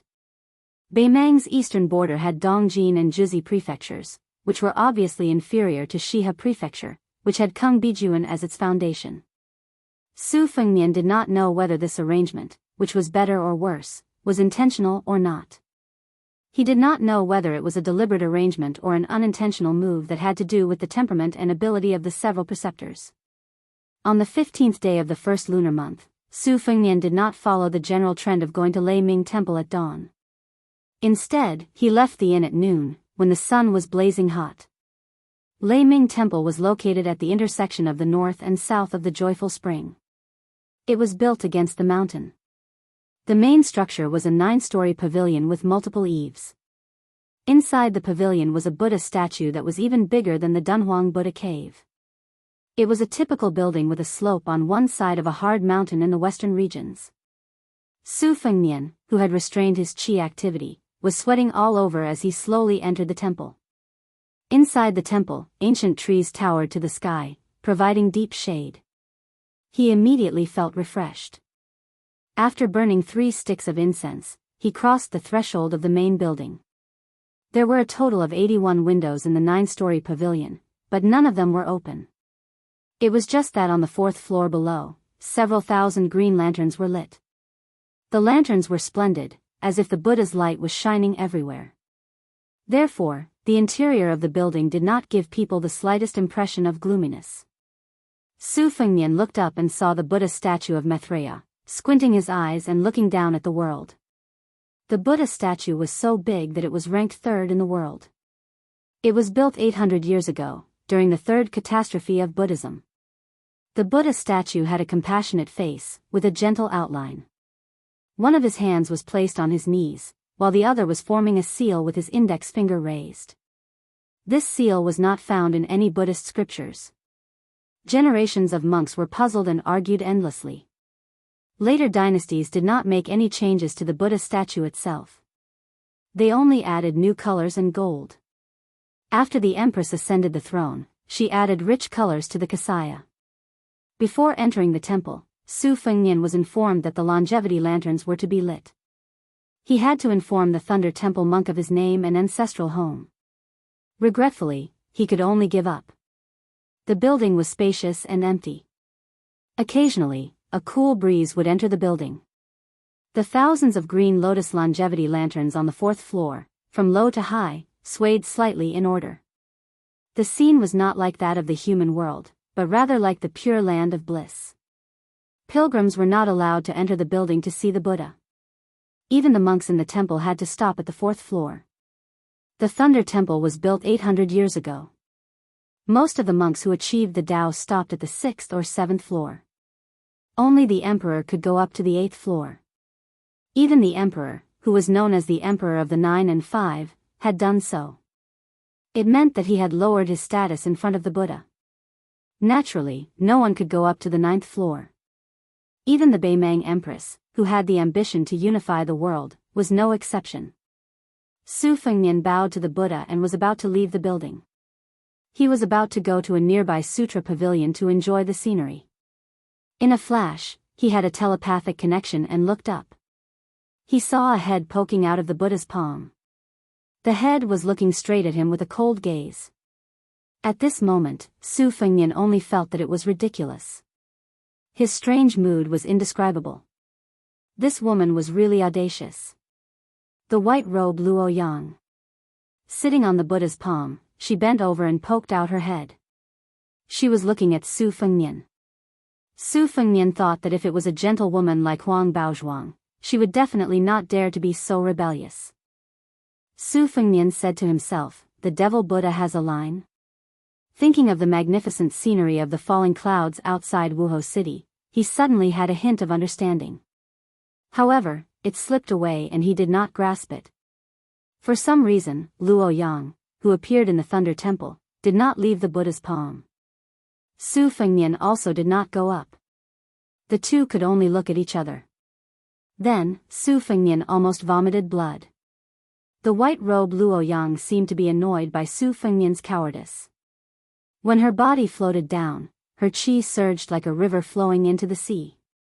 Thousands of longevity lamps were extinguished in an instant. Su Fengnian felt a headache coming on. He cursed in his heart, what a sin. Chapter 570. For some reason, there was no one guarding the green lotus lamp in the building. Su Fengnian couldn't care less about this. He found a few fire folds in front of a small niche at the top of the stairs. After lighting them up, he glided backward along the corridor like a fish. Wherever he went, the longevity lamps would light up one after another. The ground floor was once again as bright as day. Su Fengnian hurriedly climbed up the stairs and lit up the second fire fold. He retreated so that he wouldn't extinguish the fire. Intentionally or unintentionally, Su Fengnian's mind was as clear as a lotus pond. After one round, he climbed up the third and fourth floors. As the main culprit, the devil Luo Yang did not feel guilty at all. From the beginning to the end, he watched coldly from the sidelines. She was no longer the empress of Huang Baozhuang, whose name was Mountain Gradually Green. She did not hide her purple eyes, which overflowed with evil intent. Su Fengnian lit up 3,089 longevity lamps. He stopped and looked up at the sitting Buddha. Humans saw everything as ants, but Buddhas saw all living things as equals. Burning incense and praying to Buddha, cramming at the Buddha's feet at the last minute, could he really get anything? Would the bodhisattvas be tired of it? Su Fengnian collected his thoughts and laughed at himself. He was about to go downstairs when the next scene caught him off guard. The devil in white stood in front of the Buddha's feet. She clenched her fist and the flames of nearly 4,000 longevity lamps were pulled by her qi. They instantly left the green lamp bases and flew toward the sitting Buddha. They hovered a few feet away from the stone Buddha's body. The Buddha's body was originally covered with gold powder. Under the illumination of the lamps, it shone brightly, as if the real Buddha had come to the world. What a Buddha's aura! Luo Yang flicked her finger. More than 4,000 lanterns rushed to the top of the 9-story building and exploded near the Buddha's head. Thousands of meteors fell. Su Fengnian was annoyed, but he could only jump over the railing and fly through the air. He kept waving his sleeves to catch as many sparks as he could. He rolled up his sleeves and threw some sparks back into the green lamp bases. The longevity lamps were reignited one by one. However, his strength was not enough. He only managed to light 700 or 800 lamps. After he landed, he went to the small niche and picked up a piece of kindling. He looked at the devil, who turned around with her hands clasped behind her back and looked out of the door. Only then did Su Fengnian feel relieved. He slowly went downstairs and stood beside Luo Yang. She did not beat around the bush and said straightforwardly, "The Zhong family is good at robbing tombs." During the chaos of the Spring and Autumn War, they obtained a bamboo slip from the tomb of King Qian of the southern Tang dynasty. 800 years ago, the emperor of the Great Qin dynasty was buried in the territory of Shihe province. Lu Gui was proficient in geomancy and geography, so the two families joined hands to open the tomb and steal the treasure. I have no interest in the relics of the Emperor Qin, but I don't like Zhong Liang. Whatever he wants to do, I will not let him do it. Su Fengnian frowned and said, with your great divine ability as the fourth most powerful person in the world, wouldn't it be fine if you directly killed Zhongliang? No matter how powerful Zhongliang is, can he compare to Dong Tai and Hong Jingyan? Luo Yang's tone was ice cold. Is it that simple? Su Fengnian was speechless. You are the great demon who has single-handedly killed the most people in the world. Back in the day, you roamed through the 8 prefectures of Beimang, killing everyone you saw. You killed several thousand people in a spurt of energy, and only stopped when you were stopped by Tuoba in Beimang's imperial city. You could be considered a mountain of corpses and a sea of blood, so how could you be so modest now? However, Su Fengnian did not say this out loud. Facing the blind zither player Shui Songguan was enough for him to risk his life, but facing Luo Yang, even 10 lives would not be enough for her to kill. Su Fengnian also did not dare to treat her as a woman. When they first met in the chess and sword music school, with his outstanding memory, he clearly remembered her appearance and figure. When he saw her again in Dunhuang, he only felt that her face was blurry. It was not simply because Luo Yang's imposing manner made it difficult to distinguish whether she was a man or a woman, but rather because he felt that something was not right.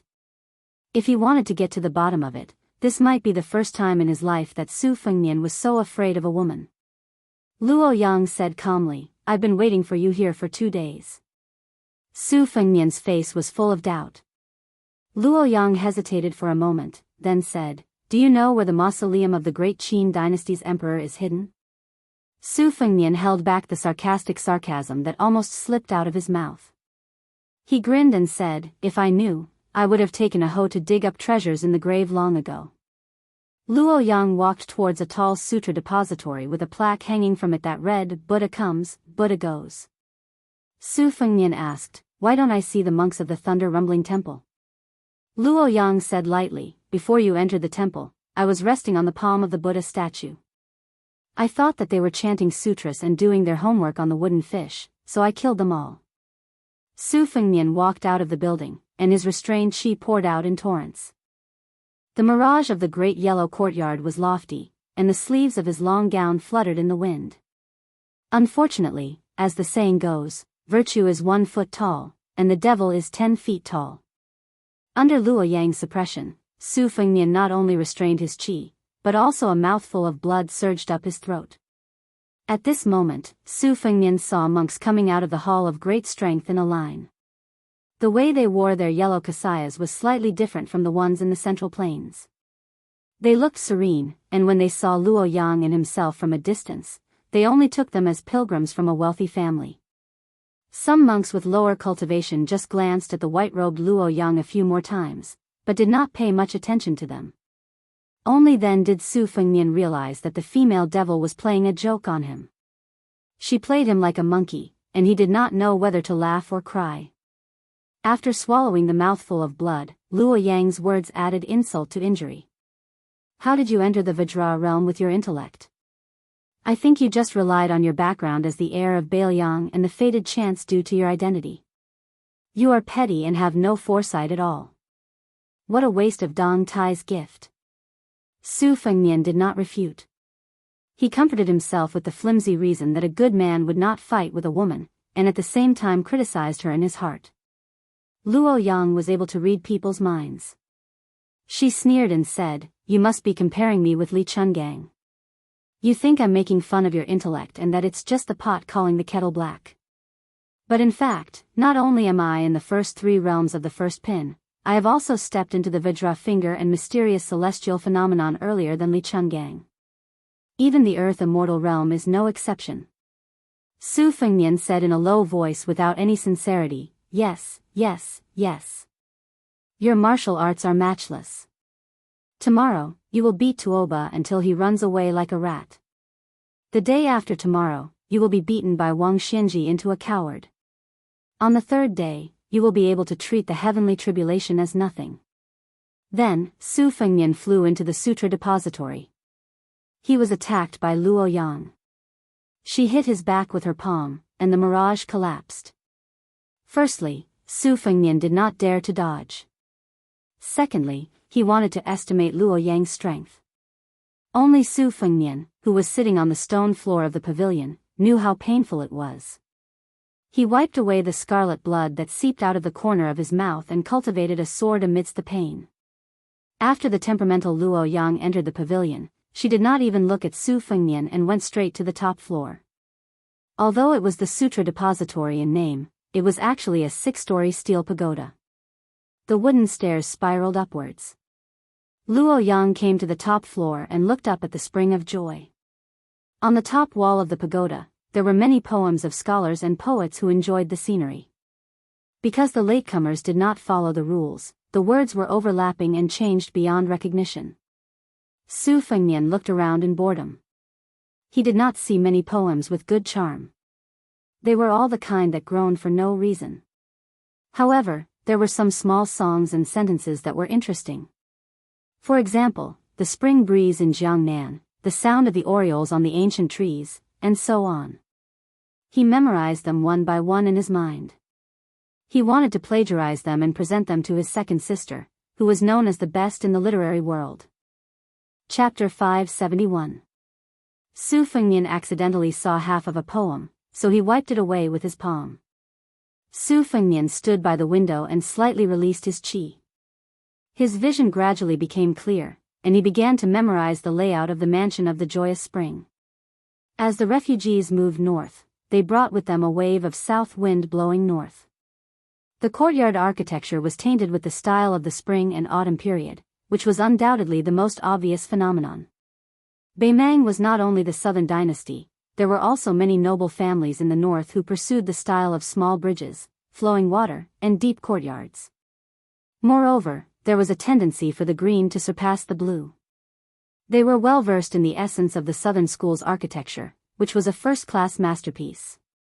Naturally, Su Fengnian's understanding of this kind of thing was not limited to a smattering. The winding corridors of the Bailiang Palace on Mount Qingliang used to be a joke in the past. After going through untold hardships to infiltrate the mansion in the middle of the night, several groups of assassins actually wandered around for an entire night in fear and trepidation, yet none of them were able to find Su Shao or Su Fengnian's courtyard.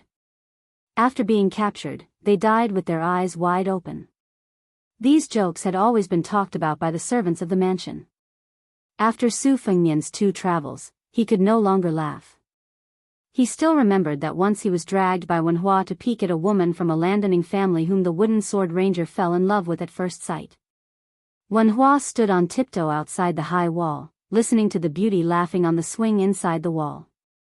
Later, he had no choice but to let Su Fengnian bend down while he stood on his good brother's shoulder. Only then could he be considered to have seen the woman he admired. After being discovered by the guards of the courtyard, they chased after him with sticks and gave him a good beating. Su Fengnian's waist and back were sore. The key point was that every time Wenhua solemnly vowed that he would not marry anyone else, he was unreliable. When he saw a beautiful woman again, he would change his mind at the sight of her and travel together with her. He did not know how many times they had fallen in love at first sight. Su Fengnian could not bear it, and afterward, he made a dig at Wenhua, saying that even if he sneaked into the mansion, he could not be a flower thief. Luo Yang's words hit the nail on the head. She asked, "Who are you going to the north of the joyous spring to kill? Kill Helian Weiwu? Do you think you can do it? Or do you have a Bailiang spy?" Su Fengnian shook his head. "I'm just going to take a look." Luo Yang's carelessly said, "If you're not careful, you'll be spotted by the devil Zhong, who is ranked after me. Even if you live, you'll lose a few layers of skin." Su Fengnian pretended to be silly and smiled. "I don't plan to cause any trouble. I don't have much money on me. I'm just going to steal a few valuable items." Luo Yang said calmly, "I'll go with you." Su Fengnian immediately refused. "Please don't. I'm going to be a thief, not a devil who kills to silence witnesses." Luo Yang turned her head and laughed. "I won't expose your whereabouts. I'm just curious about what kind of shady business a Bailiang heir is up to. Actually, you know very well that I didn't kill the innocent in Wuhou City, and most likely I won't go to the joyous spring to start a massacre. Don't pretend you don't know and treat me like a fool. You'll have to wait until you've reached the celestial phenomenon realm and have the qualifications to fight me." But with your level of comprehension, I don't think it'll be easy for you to reach the resonance of heaven and earth. Su Fengnian was exposed, so he didn't try to hide anymore. He openly looked at the layout of the mansion that stretched across the joyous spring. Luo Yang suddenly said, "How about we ask each other something and we answer each other's questions?" Su Fengnian thought for a moment and asked, "I'll go first?" Luo Yang said bluntly, "No. You've already asked and I've answered. It's my turn to ask." Su Fengnian felt extremely sullen. Luo Yang wasn't the graceful Huang Baozhuang. When had she ever been kind to others, let alone be considerate? She ignored Su Fengnian's gloominess and asked directly, "What is your ultimate goal in coming to Beimang?" Su Fengnian was silent. Luo Yang waited quietly. Su Fengnian rubbed his cheeks. For the first time since he went to the north alone, he spoke softly, "To meet an extremely important person. 20 years have passed, and even my father doesn't know if he's still trustworthy. To confirm this, other than Su Xiao and me, the hereditary heir of Bailiang, no one else has the qualifications to verify the answer. If I want to meet him, I have to do something to make him feel that I'm worthy. Otherwise, just being the heir of Bailiang won't be enough. I can't and I don't want to tell you any more inside stories. In any case, I know that if he really does rebel against Beimang and then against Bailiang, I'm destined to die in Beimang on this journey north." Luo Yang nodded, satisfied with Su Fengnian's honesty. She said, "It's your turn to ask." Su Fengnian asked cautiously, "Is Huang Baozhuang really dead?" Luo Yang didn't answer directly. After skipping the first question, she asked the second one expressionlessly, "If you succeed in this gamble, will you be able to secure the position of king of Bailiang in the future?" Su Fengnian said unhappily, "I still can't." Luo Yang laughed coldly. "His Royal Highness is so pitiful." Su Fengnian didn't quibble. He asked, "What are you going to Aquarius Prefecture for?" Luo Yang pursed her lips and replied, "There's a fish in the northern darkness. Tuoba has been waiting for a weapon for a whole 30 years. I'm going to ruin his good fortune. At the very least, I'm going to fight. First, you had a sword duel with Dong Tai. Then, you obstructed the Zhong family's treasure hunt. Now, you're going to find trouble with the Beimang military god. Can't you stop for a bit?" Su Fengnian was shocked beyond words, but he quickly regained his composure. If Luo Yang could be judged with common sense, she wouldn't be the number one person of the demonic path. Luo Yang asked a thorny and unlucky question. "If you die in Beimang, do you need me to collect your corpse and send it back to Bailiang?" Su Fengnian sighed. "Then I'll thank you in advance." Luo Yang suddenly smiled sweetly. "Actually, if I die in Tuoba's hands in the northern icefield, you won't be able to escape either. At that time, whoever dies later will have to collect the corpse." Su Fengnian smiled bitterly. "Can't you not fight with Tuoba? You're still young. Won't it be safer if you wait until you're an earth immortal?" Luo Yang's eyes were unfocused. She looked into the distance. "Things that I'm confident in are boring." Su Fengnian said softly, "It's just that I can't beat you. Otherwise, I'd say you're really pretentious." Su Fengnian, who was playing a word game, was soon beaten into the wall. After he landed, he patted the dust off and slowly breathed in and out. He was angry, but he didn't dare to say anything. A strange smile suddenly appeared on Su Fengnian's face as he asked in a low voice, "I heard that you killed your way all the way to the northern Mang Imperial Palace. Empress Murong was standing on top of the city walls while you were standing below the city walls." Luo Yang seemed to have never thought about this kind of thing. When Su Fengnian thought she was going to let it go, she unexpectedly spat out 3 words slowly. "Old woman." Su Fengnian was stunned for a moment, then he laughed out loud. It turned out that when this demoness was mean, she was even scarier than martial arts. Would the Empress of Beimang be angered to death when she heard this? When they went downstairs, Su Fengnian was still secretly laughing. Luo Yang asked, "What words did you erase on the wall just now?" Su Fengnian paused for a moment. "It's just something very unlucky. Out of sight, out of mind." Luo Yang didn't have a good temper and patience. Say it. Su Fengnian smiled. The geese have returned, but the people have not returned to the south. Luo Yang turned to him and said softly, pretentious. Chapter 572.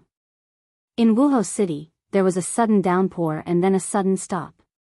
It was like a joke, but Su Fengnian took it as a good omen. Throughout the year, there were only a few heavy rains, and he just happened to run into it. The heavy rain gradually lessened and finally stopped.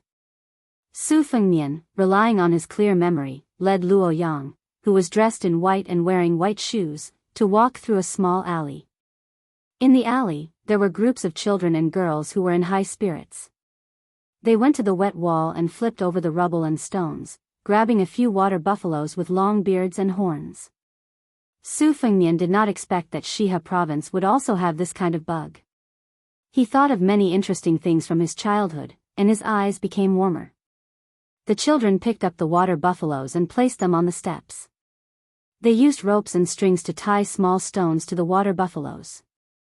The little guys walked slowly, and the children looked on happily.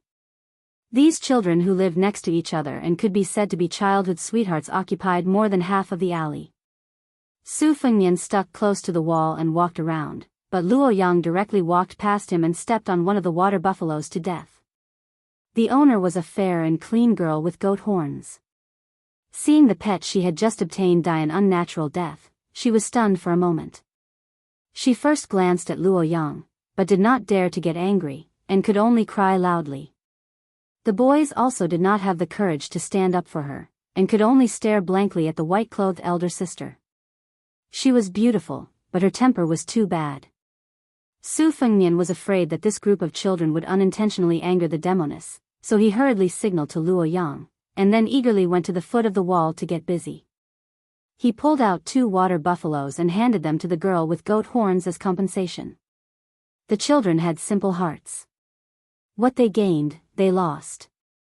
Happiness and unhappiness came and went in a hurry, so they did not bicker with this pair of elder brother and sister. They slightly distanced themselves from them, playing with the water buffaloes, and gathered together to whisper. Su Fengnian looked at Luo Yang, helpless. He thought to himself, could it be that this is what it means to be in the king's company is to be in the tiger's company? He really did not know how the cat Han Diaoxi had survived. Was he called Han Xingxian? Rumor has it that he is good at killing celestial phenomenon experts. I don't know if it's true or not. Does he have a 40% chance of winning against Luo Yang? While Su Fengnian's imagination was running wild, Luo Yang turned the corner of the alley and stopped in front of a stall. Su Fengnian looked up and saw that it was a narrow shop selling roasted mutton noodles. Luo Yang took the lead and sat down. The shop owner was a fat woman, but she looked kind and had a happy personality. Seeing that the young man and woman were both noble, she became even more friendly and began to boast about their mutton noodles, saying that mutton was the tender meat of the forelegs and the waist. Moreover, the ingredients used to moisten the taste were pure and had been passed down for several generations. Su Fengnian smiled and ordered 2 bowls of mutton noodles with water. Although the woman was a businesswoman, she could not hide her kind nature. There was not much meat in the soup, and she even sprinkled a lot of fresh flower peppers and green coriander powder on the noodles. She also handed over 2 fresh green onions. Su Fengnian was full of praise. He did not have much luck with children, but he was indeed talented in dealing with women, especially women. The shop was quiet. The lady boss was sitting at a nearby table, laughing non-stop. Su Fengnian ate quickly as well. Luo Yang, on the other hand, ate slowly. Su Fengnian simply ordered another bowl and paid the bill after eating. There was too much silver and too little copper, so he felt a little guilty. Su Fengnian originally wanted to pay a little more, but the woman was very forthright. He did not know if it was because she had made up her mind to win over these 2 returning customers, or because she missed Su Fengnian's handsomeness, which was completely different from that of a rough man, so she only asked for copper. Before leaving, Su Fengnian said that he would definitely come back for a meal before leaving the city. The lady boss laughed non-stop and even said a few celebratory words about having a son early, which scared Su Fengnian so much that he broke out in a cold sweat. Fortunately, Luo Yang turned a deaf ear and directly left the shop. They leisurely made their way back to the inn. Luo Yang asked for a superior stand-alone room, and the two agreed to meet at midnight. When Su Fengnian returned to the room and saw that everything was fine, he held his breath and concentrated on cultivating his golden lotus. During this period, he silently nurtured his sword. It was only until midnight that he began to prepare for his trip to the Spring of Joy. Actually, with Luo Yang accompanying him, there were both pros and cons. The downside was naturally that this devil's temperament was unpredictable, and no one knew what kind of moths she would cause. The upside was that no matter how bad the situation was, Su Fengnian would not be trapped in a deadly situation. Even if Zhong Shintong and Zhong Liang were to join forces, could they defeat the fourth most powerful person in the world, Luo Yang? Deep into the night, Su Fengnian carried the spring and autumn sword and the spring thunder on his belt. He arrived at the courtyard where Luo Yang was staying. She was sitting on the steps, looking up at the starry sky. The city walls of Wuhou were high, and the sky was low. The scenery was too different from the south. Luo Yang gave him a look, and Su Fengnian leaped onto the roof and swept past. He did not need to think about whether Luo Yang could keep up with him. If she could not, Su Fengnian would have long gone to the imperial palace of the Liang dynasty to defecate and piss as he pleased. Luo Yang followed him like a shadow. Su Fengnian took a breath and asked curiously, "Zhong Liang is only the fourth most powerful devil. Why do you say that he's only behind you?" Luo Yang strolled leisurely in the courtyard. Her voice was cold and clear. "Isn't that maid of yours a coward as well? She's only willing to be ranked last." Su Fengnian laughed. "Of course she's not as good as you." Chapter 573. Fortunately, Su Fengnian was no stranger to the military night curfew and the layout of the city defense. Fortunately, Luo Yang was willing to lower herself and follow him stealthily. When they arrived outside the wall of the Zhong family mansion, Su Fengnian chose a secluded corner with sparse lanterns and was about to climb over the wall when Luo Yang pulled him back. She stood up and her body twisted strangely on the wall. Only then did Su Fengnian realize that there was a trick to climbing over the wall. He imitated her and realized that there was a thin silver wire hanging from the top of the wall. Before he climbed over the wall and landed on the ground, he caught a glimpse of Luo Yang floating a few feet away from the wall. Her eyes were filled with mockery. Su Fengnian cursed in his heart. He fixed his gaze and took a deep breath to stop himself from falling. Like a gecko, he slid down the wall. Only then did he manage to avoid the endless mystery. However, she was the only one who could stand on the thin wire without the slightest vibration of the bell. Su Fengnian admitted that he did not have the ability to do so. The main reason was that Bailiang Palace had always been lax on the outside but tight on the inside. Even if they harbored evil intentions, they liked to close the door and beat the dog. In comparison, the Zhong family mansion was much more cautious.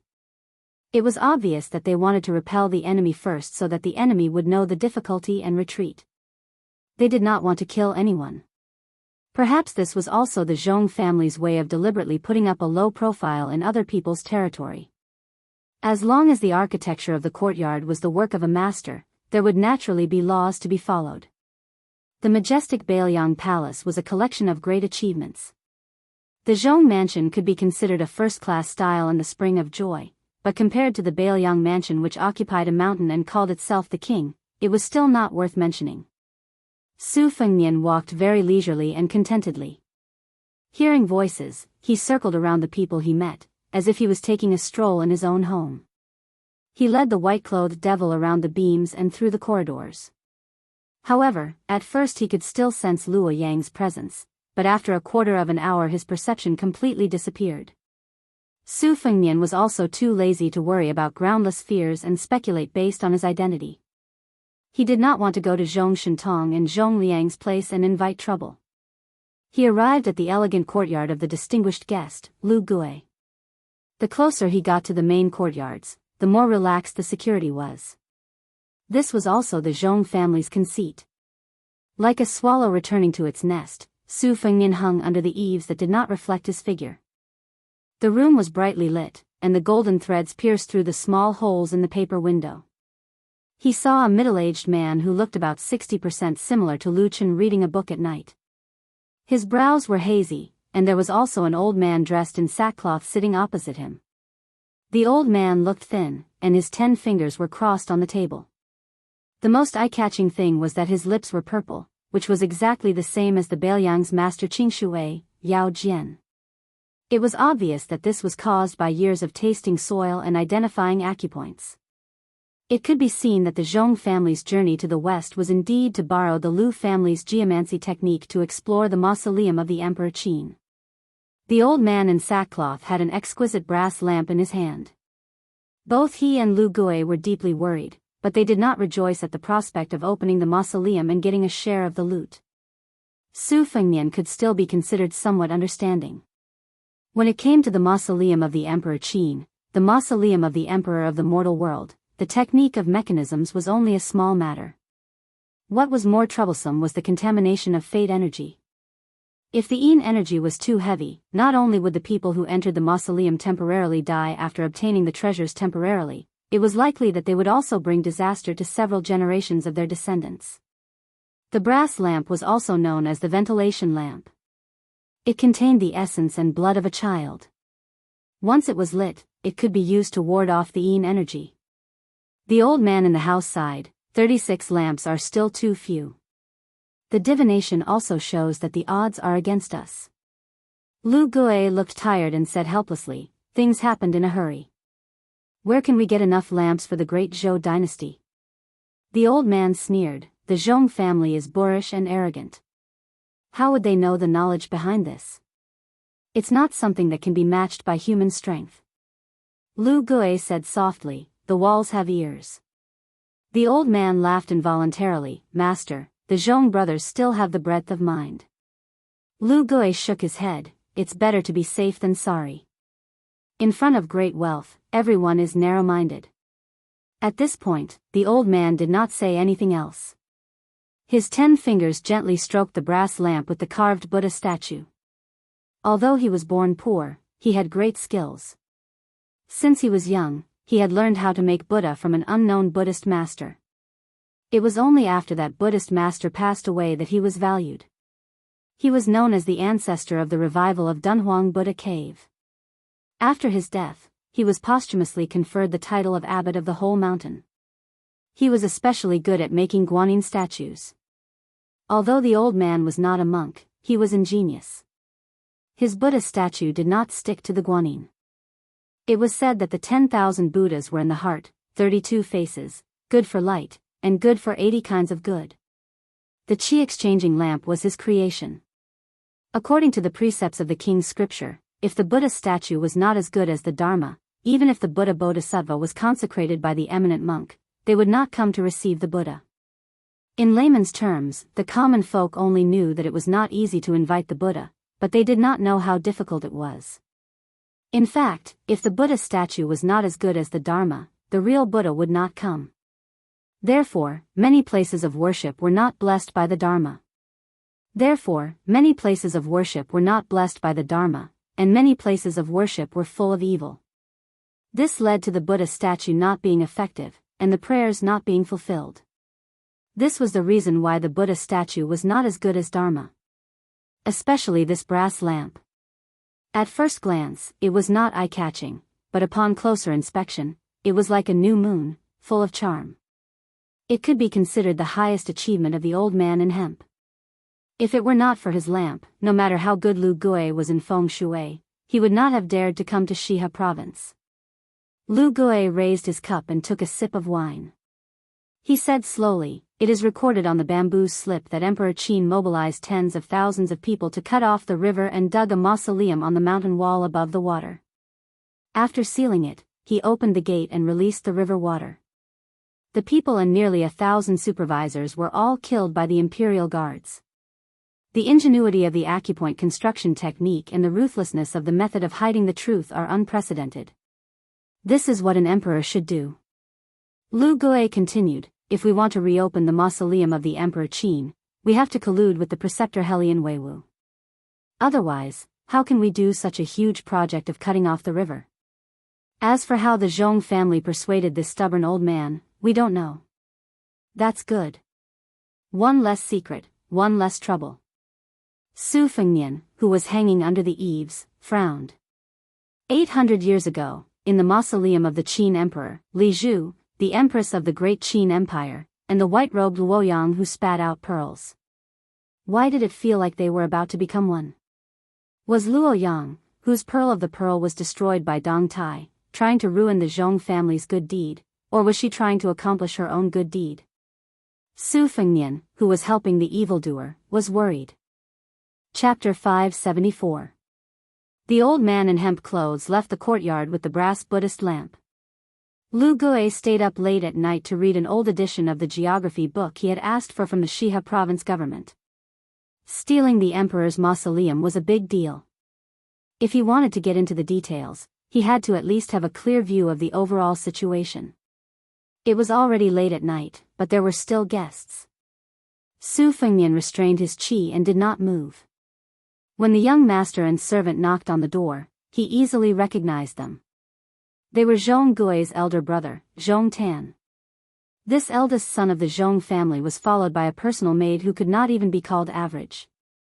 She had a plump figure, but her appearance was not pleasing to the eye. With the Zhong family's wealth, it was unpredictable to find such a woman as a maid. Su Fengnian paid attention to her and took a few more glances at her. He remembered many details that ordinary people would not pay attention to, such as the small sachet on her waist that was used to remove impurities and the embroidered pattern of a woman dressed as a pipa. It left a deep impression on Su Fengnian. The maid seemed to be hesitating whether to follow her master into the house, so she paused for a moment. Zhong Tan, who was carrying 2 pots, seemed to be careless, but in fact, he was very careful. He shouted, "Lu Sibu, sorry to disturb you. I know you are a glutton. Come, try the drunken crab that I begged from next door. The wine is the local Yellow River honey wine brewed by the local method. The yellow crab's flavor is different from that of the Central Plains. By August or September, it will be too old to eat. Now is the best time to drink the wine." While speaking, he pulled the maid and entered the quiet house hand in hand with her, regardless of whether the head of the Lu family, Lu Sibu, agreed or not. With a pot of wine and a jar of drunken crab, Zhong Tan entered the house and hurriedly opened the lid of the pot, as if he was presenting a treasure. Even Su Fengnian could smell the tantalizing aroma that assailed his nostrils. He sighed that this Zhong family's son really knew how to enjoy life. Lu Gui stood up with a smile and crossed the threshold to welcome him. The Lu family and the Zhong family had been friends for generations. Although he was an elder, in the southern dynasties, the Lu family had always been seen as a branch attached to the Zhong family's great tree. Lu Gui was the great general Zhong Shintong's echo and was ridiculed as a scholar serving the imperial court.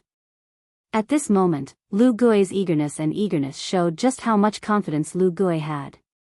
However, Zhong Tan had always been smooth and slick. Since Lu Gui gave him face, he didn't blindly put on the airs of the Gao Hua family's son. He entered the study, took the bowls and sauces from the maid, and began to do the work of a servant. Lu Gui casually pushed the books on the table away and jokingly said, "Old glutton, old glutton. Virtuous nephew is making fun of uncle for being old." Zhong Tan slapped his forehead and said, "The term old glutton is really asking for a beating. Uncle Lu Sibu is the #1 eater in the southern dynasty. He once wrote that Su Pian."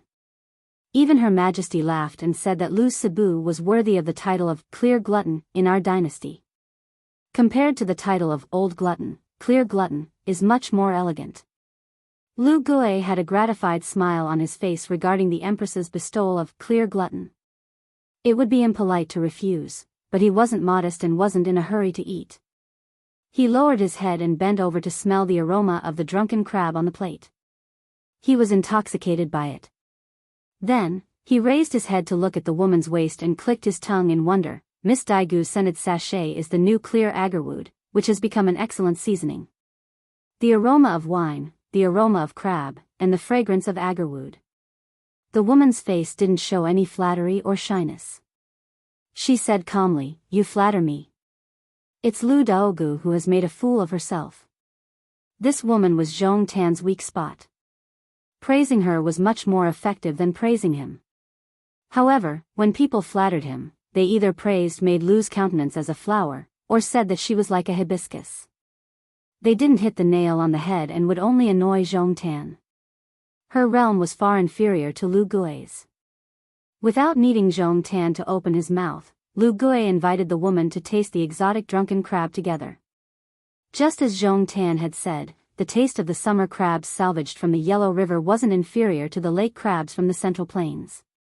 With one hand holding a wine cup and the other holding a crab leg, Lu Gui ate slowly and with relish. When Lu Daogu poured the wine, some of it spilled on the table. She used her slender hand to slowly wipe it away. Zhong Tan didn't mind this kind of harmless detail. He looked at Lu Gui and said with a smile, "Uncle Lu, this little nephew took the liberty of visiting you this time to pass on a message to Helian Weiwu. The reason this Ji Ling is willing to hand over this jar of drunken crab is because he admires Uncle's wild handwriting. That's why he brought you the wine, wanting Uncle to borrow the strength of the wine to write some calligraphy. The Ji Ling said it's okay to write whatever you want, but he still wants to guess what you've written."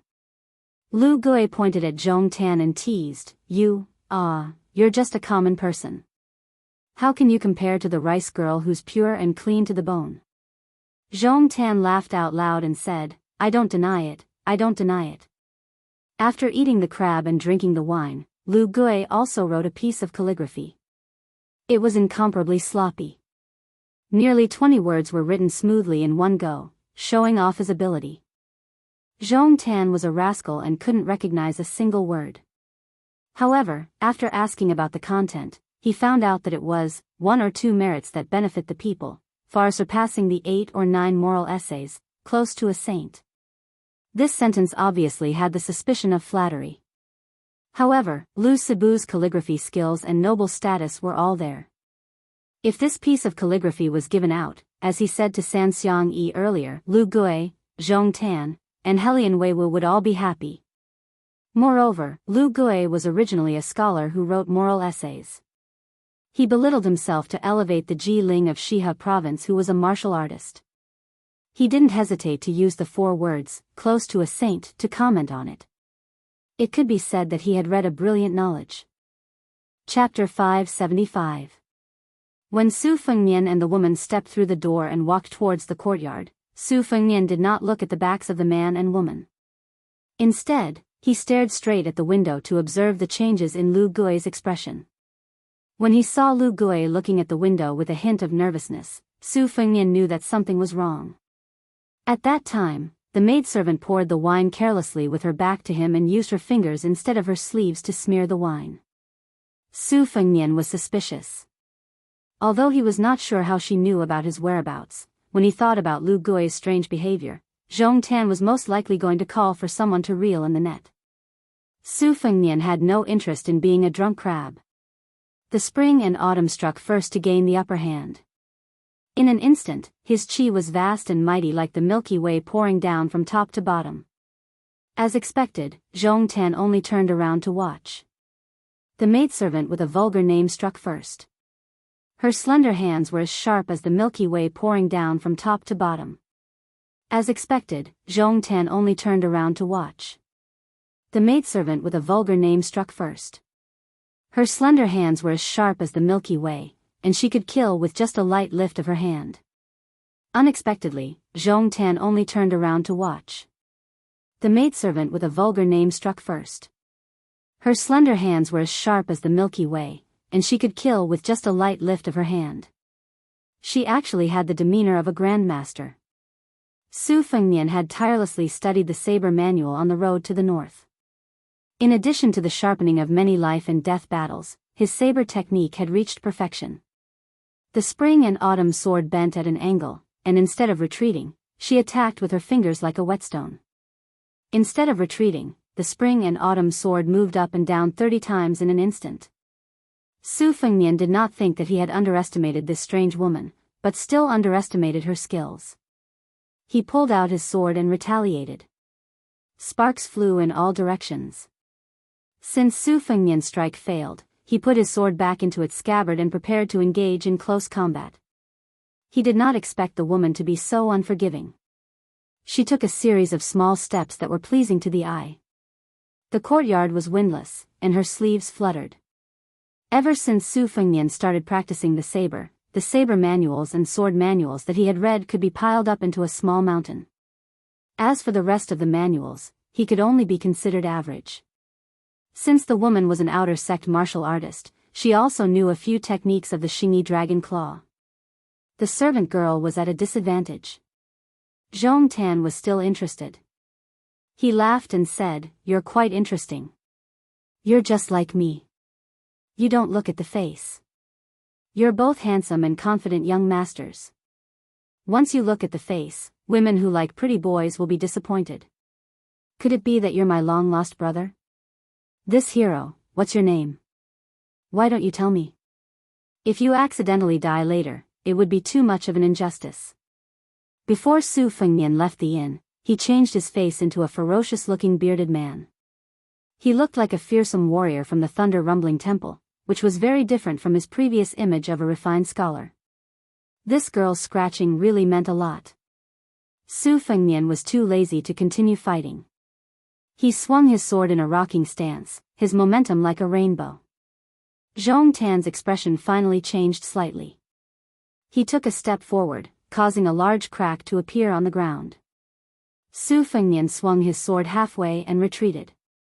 He leaped over the wall of the courtyard.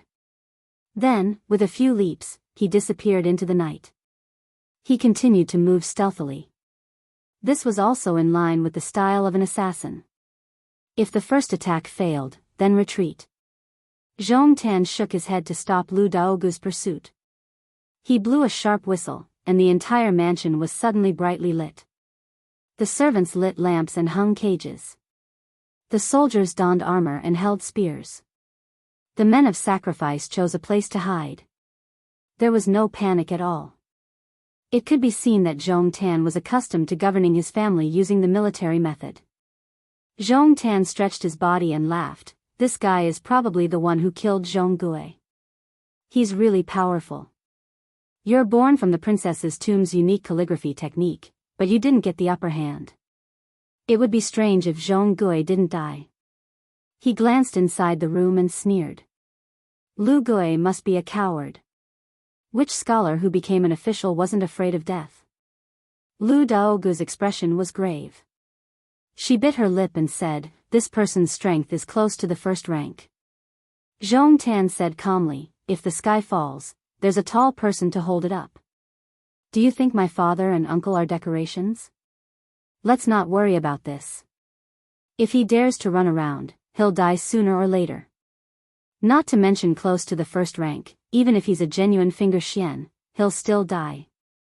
The girl asked softly, "Then what about this Lu Gui's cursive calligraphy?" Zhong Tan shook the ink on the calligraphy and painting. He said, "Forget it. It's a mess. I won't cause trouble for the head of festival.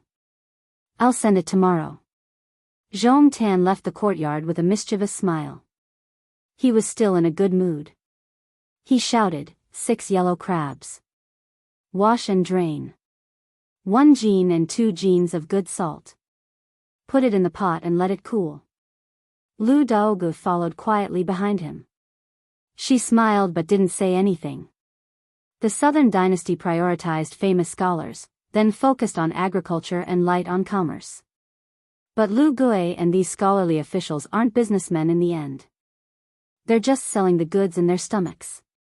Hey, can they pretend to be virtuous? Bah. I can fight hundreds of great scholars like him who are well-read and proficient in zither, chess, calligraphy, and painting. Zhong Sandalwood kept muttering without restraint. The maidservant couldn't help but laugh. She said softly, "Young master, don't forget that you're a scholar who almost became the top scholar." Zhong Tan, who was walking in front, suddenly realized. He blushed with shame and said, "I was talking about it and forgot." Su Fengnian didn't continue to stay in the Zhong mansion. The moment before the Zhong family's power was about to come to an end, he chose the lesser of the two evils and climbed over the wall to the mansion next door. The mansion was very big, and the decorations were very simple. It was so plain that it didn't look like the residence of a ruler at all. Compared to the extravagant neighbors who often used red sandalwood and gold thread cedar as fir wood, it was like comparing a poor old farmer with a rich man who had nothing but four walls. It was really embarrassing. Su Fengnian couldn't help but feel a little sentimental. The Bailiang cavalry was undoubtedly the most powerful in the world. However, after Su Shao became the king of Bailiang, especially when the Bailiang army's new recruits were replaced with old soldiers, many of the old generals probably felt that they had no hope of ascending to the throne. Since they couldn't become the founder of the country, they could only occupy a small piece of land and become a small local emperor under the rule of the second emperor, Su Shao. Joining the army in troubled times, especially the soldiers of the Bailiang army, were like wolves and tigers. They were no better than the bandits in the Zhongyi stronghold who wielded their sabers and slaughtered the common people. Not many of them started out with the intention of helping the people. Who didn't want to live a good life first and then win glory for their ancestors? Once they were rich and stable, they thought that everything would be settled once and for all. As for the crimes of the old generals under his command, as long as they didn't go overboard, Su Shao would turn a blind eye to them. He would occasionally give them a warning so that they wouldn't lose face and disappoint the people. His second sister, Su Weisheng, had repeatedly tried to persuade him, but Su Shao had always dismissed her with a smile. In the end, he had waited for more than 10 years. Before Su Weisheng had gone to Shengyin Academy to study, he had stood up for Su Fengnian's younger brother, Su Fengnian. He had angrily told Su Shao that he should either drink a cup of wine and give up his military power, or he should simply be vicious and merciless. If he wanted to learn the vicious arts of the emperor, he should pull out the thorns in his hands as early as possible. The sooner he acted, the better. If he acted any later, the thorns would be deeply rooted in the Su family's family business, which would be passed on to the next generation. But Su Shao continued to smile and say nothing. It was no wonder that he was both happy and afraid every time his second sister returned to Bailiang. His second daughter's honest advice was jarring to the ear, and it gave the king of Bailiang a headache. Su Fengnian sighed inwardly as he quietly made his way into the magistrate's mansion. The night curfew here was sparse, and there was no hidden killing intent. It was truly relaxed from beginning to end. From another point of view, this was more like a home, not a disguised military camp. Then, Su Fengnian saw two old friends by the lake. One was very old, the other was very new. Even the strong-willed Su Fengnian was a little flabbergasted when he saw this pair of unexpected people. The very old one was an old friend who had met in a foreign land. He had white hair and a blade. As for the relatively new one, he was no longer selling melons and had come to the magistrate's mansion to fish. Chapter 576. Being in a foreign land and surrounded by danger, there was nothing more delightful than seeing an old friend again.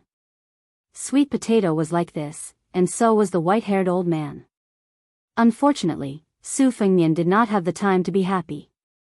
The old man he had released from the bottom of Tidehark Lake made a fool of himself. His two snow-white blades, nailed into his shoulder blades, flew recklessly towards Su Fengnian. Previously, Lu Daogu of the Seed Mansion had used the skill of a woman's embroidery, but when it came to the old man, it was like splashing ink. For a moment, the inner mansion's lakeside stirred up a storm. The fish that had bitten into the old farmer's bait sensed the ripples and fled with their tails wagging. Su Fengnian did not bother to explain himself. For the time being, he pretended to be weak. Then, he suddenly exerted his strength and combined it with the swimming fish style he had learned from the herd of buffaloes. He used the Husong paddle that he had secretly learned to scatter a series of swift and fierce blade strikes. Then, he suddenly leaped up and used the immortal's touch on the head to smash the white-haired old man, who had been accumulating strength all this time, into the ground. The old man bent his knees and stood in the pit. He was not angry but happy. His old face beamed with joy. He was a man so old that he had become a wily old man. Naturally, he knew the severity of the situation. It was inappropriate for him to speak in a loud and heroic manner. He only clicked his tongue and said, "His Royal Highness is really something." Even without using his blade, he has 20 to 30% of this old man's strength. Su Fengnian smiled wryly and said, Grandpa Chu, you flatter me. The old man jumped out of the pit and put his arm around Su Fengnian's neck. There was not the slightest hint of unfamiliarity. You're too kind. You've made great progress, kid. This old man can be considered half your master. It's comfortable to look at him. Su Fengnian grimaced, but he did not have the nerve to refute. The fisherman, who had been ignored, was calm. He did not even look in their direction. He was very tactful, but unreasonable. The white-haired old Kuei could not hold back his words. He pulled Su Fengnian to sit by the lake and told him everything in one breath, revealing many shocking inside stories. This old man is the disciplinary officer of the West River State. His name is Helian Weiwu. Like me, he is also a guest of the princess's tomb. However, we have different styles. He is more scholarly while I am more martial arts. This old man knows that you're full of tricks and are not straightforward. So, I won't keep you in suspense. Just listen to me. It's up to you to believe it or not. Years ago, when Su Shao led 200,000 soldiers to this place, Helian Wuwei was not skilled in martial arts and was careless in his command of troops. He was almost killed by a fat pig named Shu. It was Su Shao who let him go, which is equivalent to saving his life. Even if old man Helian knows your identity, he won't make things difficult for you. You can eat, drink, and sleep well here. However, the maids in the residence are not very good looking and most of them are old. If you're really bored, you can make do with it after the lights are out. As for why this old man went to fight with Jian Zhouhuang and was imprisoned at the bottom of the lake, let's not talk about it. It's not something to be proud of. As for how this old man became a foreign official of the princess tomb, there are rules. I can't talk about it. Helian Wuwei finally interrupted. He first smiled warmly at Su Fengnian, then glared at his old friend who he had known for half his life. He sneered mercilessly, why can't you talk about it? You're just a lecher with poor eyesight. When you saw a girl in the princess tomb, you drooled over her beautiful buttocks. In the end, you couldn't force yourself on her. Instead, you were beaten down by an old woman and became a prisoner. You shamelessly gave yourself the title of foreign official. There have only been 6 foreign officials in the princess tomb in the past 300 years. The first 5 are dead, and the 6th is sitting right next to you. What are you talking about? You're just trying to save face. If it weren't for the fact that your shoulder blades were nailed into your blades and you were forced to abandon the sword and practice the blade, you wouldn't have achieved what you have today even if you walked on the wrong path of the sword for 10 lifetimes. The old man didn't expose his friend's shortcomings out of anger. Instead, he sat down cross-legged and looked at the lake. He murmured, what a good girl. Helian Weiwu sneered, if you can still say the same thing when you look at her now, I'll be convinced.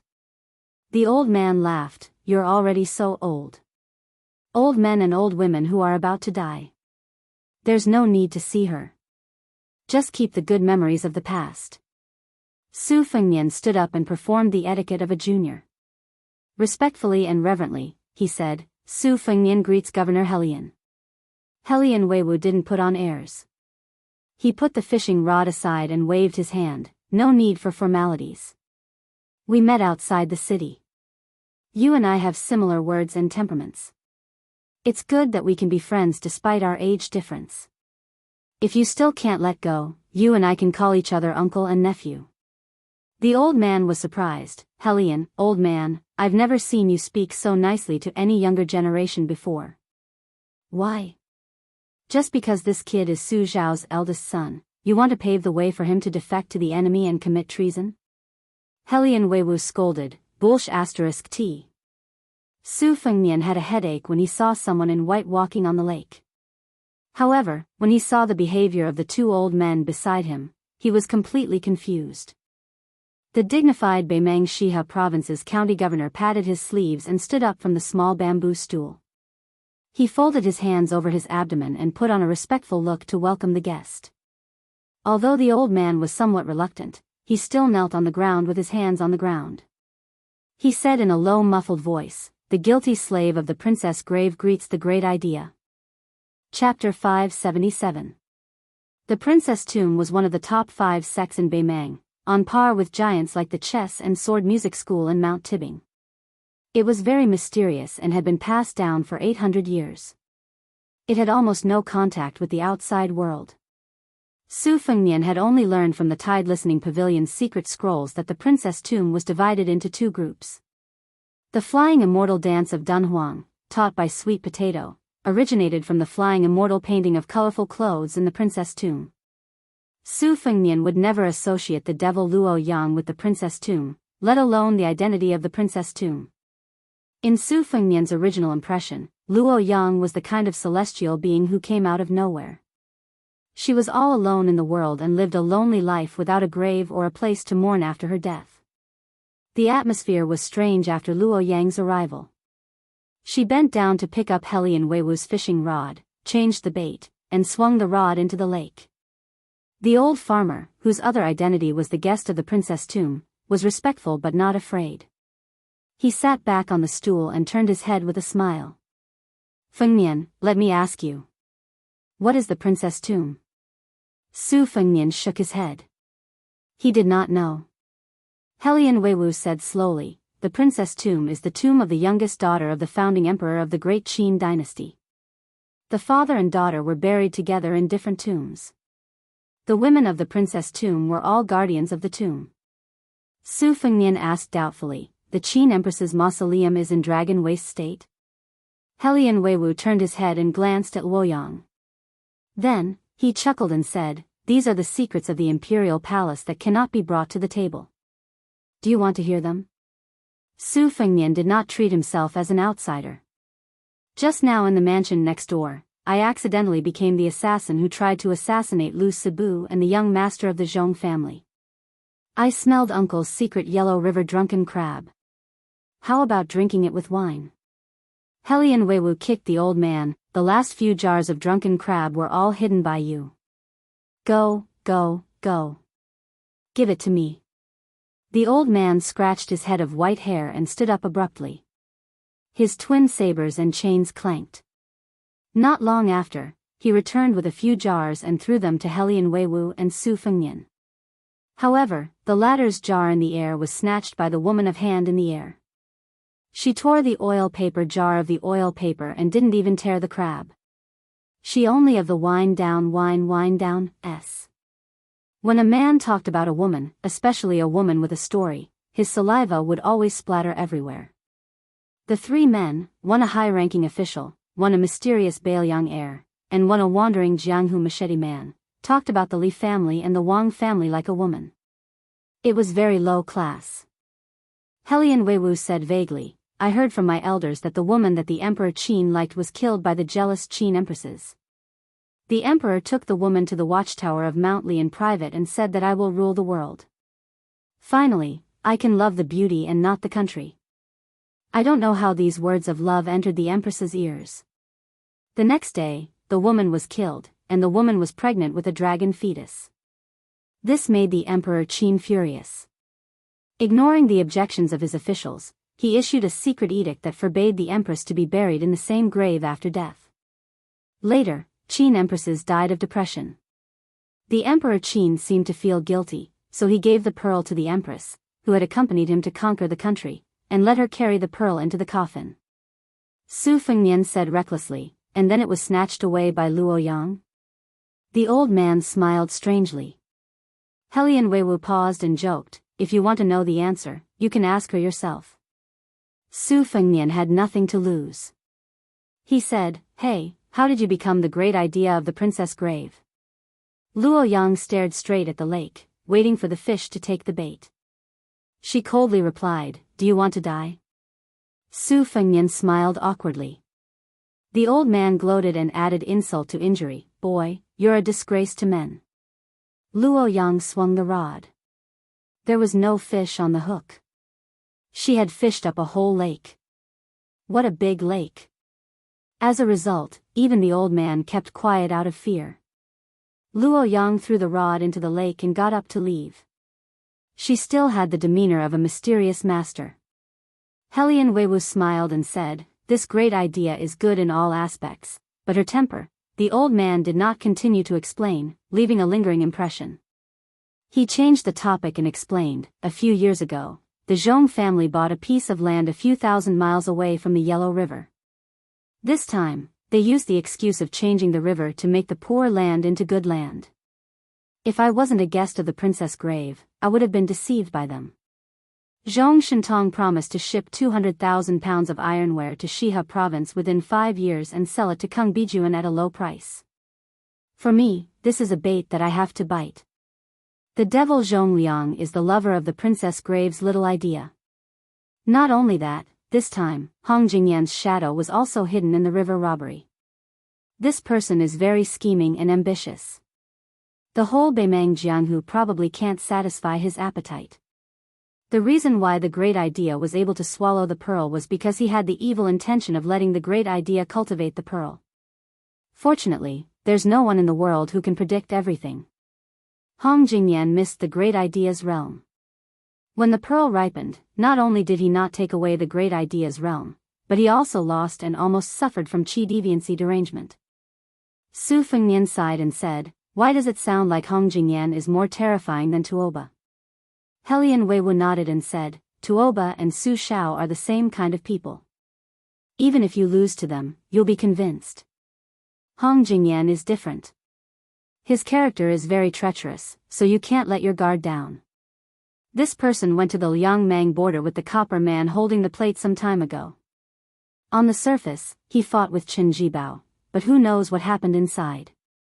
Su Fengnian looked at the lake that was gradually becoming calm like a mirror. He felt suffocated as if a storm was coming.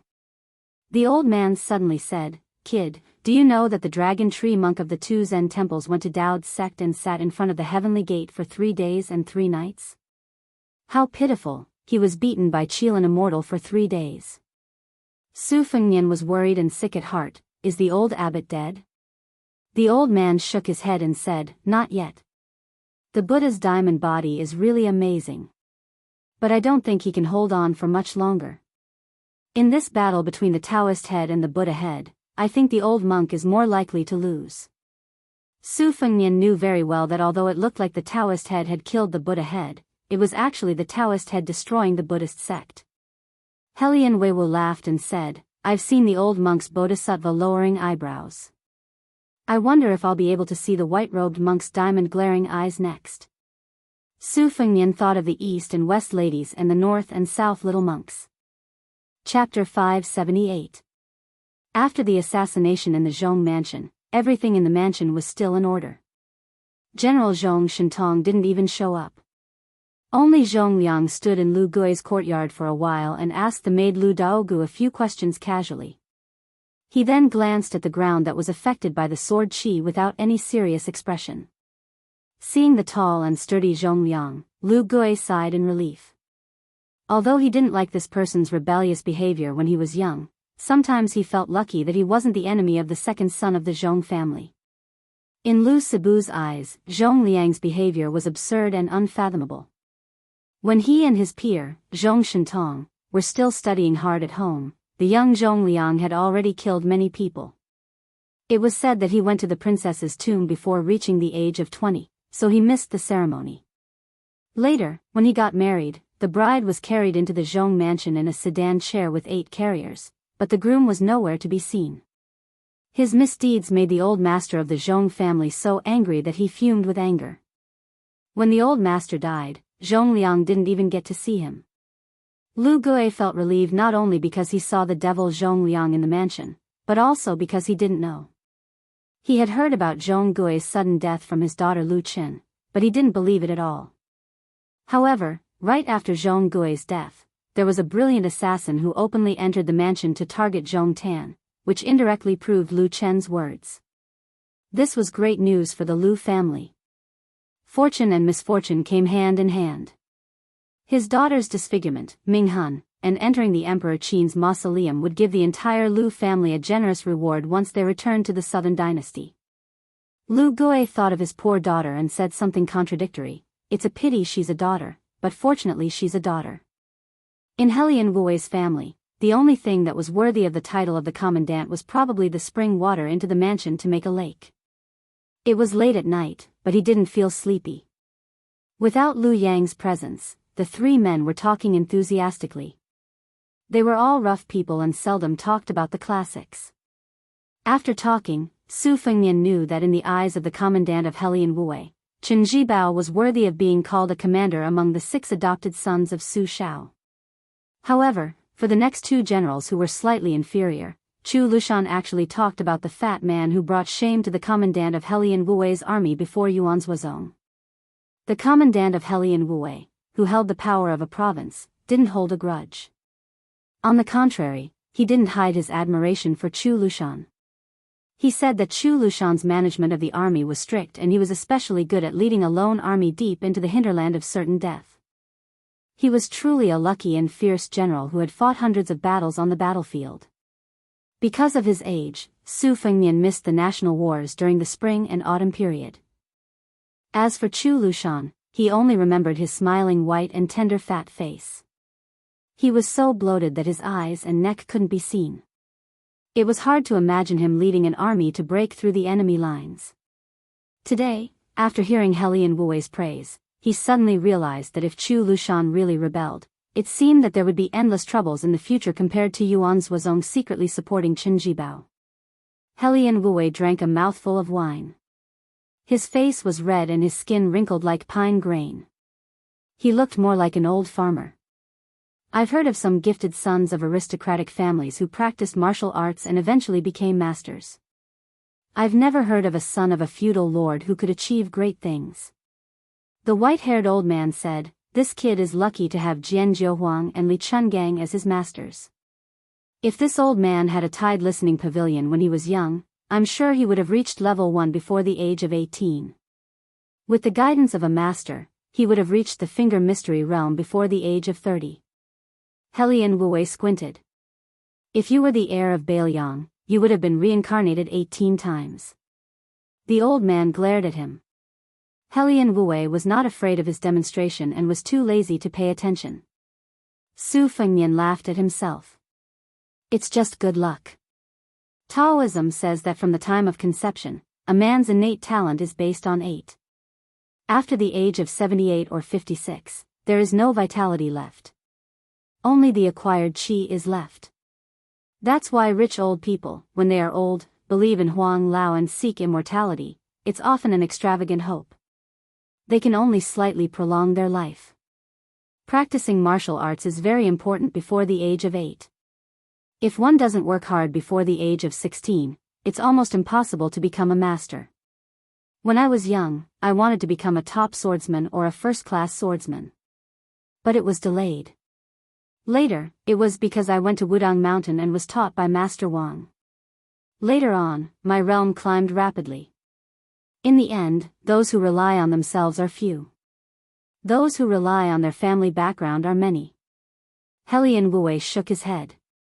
I don't like to hear that. I've been there and I know how difficult it is. The white-haired old man finally spoke some words of conscience. Actually, you have some tenacity. This old man is embarrassed to deny it. But let me pour cold water on you. In this lifetime, you won't be able to catch up to those monsters. Helian Wu scolded, "You're the one who talks the most nonsense." Su Fengnian laughed. When it comes to martial arts, it's better to practice it first. The old man was stunned. He muttered, "He's the same as Jian Jiuhuang." Su Fengnian acted as if he didn't hear that. He asked a key question, "Uncle Helian, did you agree to intercept the river and let the Emperor Qin's mausoleum surface and see the light of day again?" Helian Wu narrowed his eyes and drank. He pondered for a long time. Then he slowly said, "Originally, this old man didn't want to bite the bait.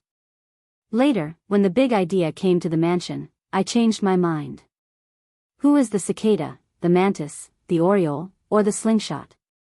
It's up to the heavens." Su Fengnian suddenly laughed.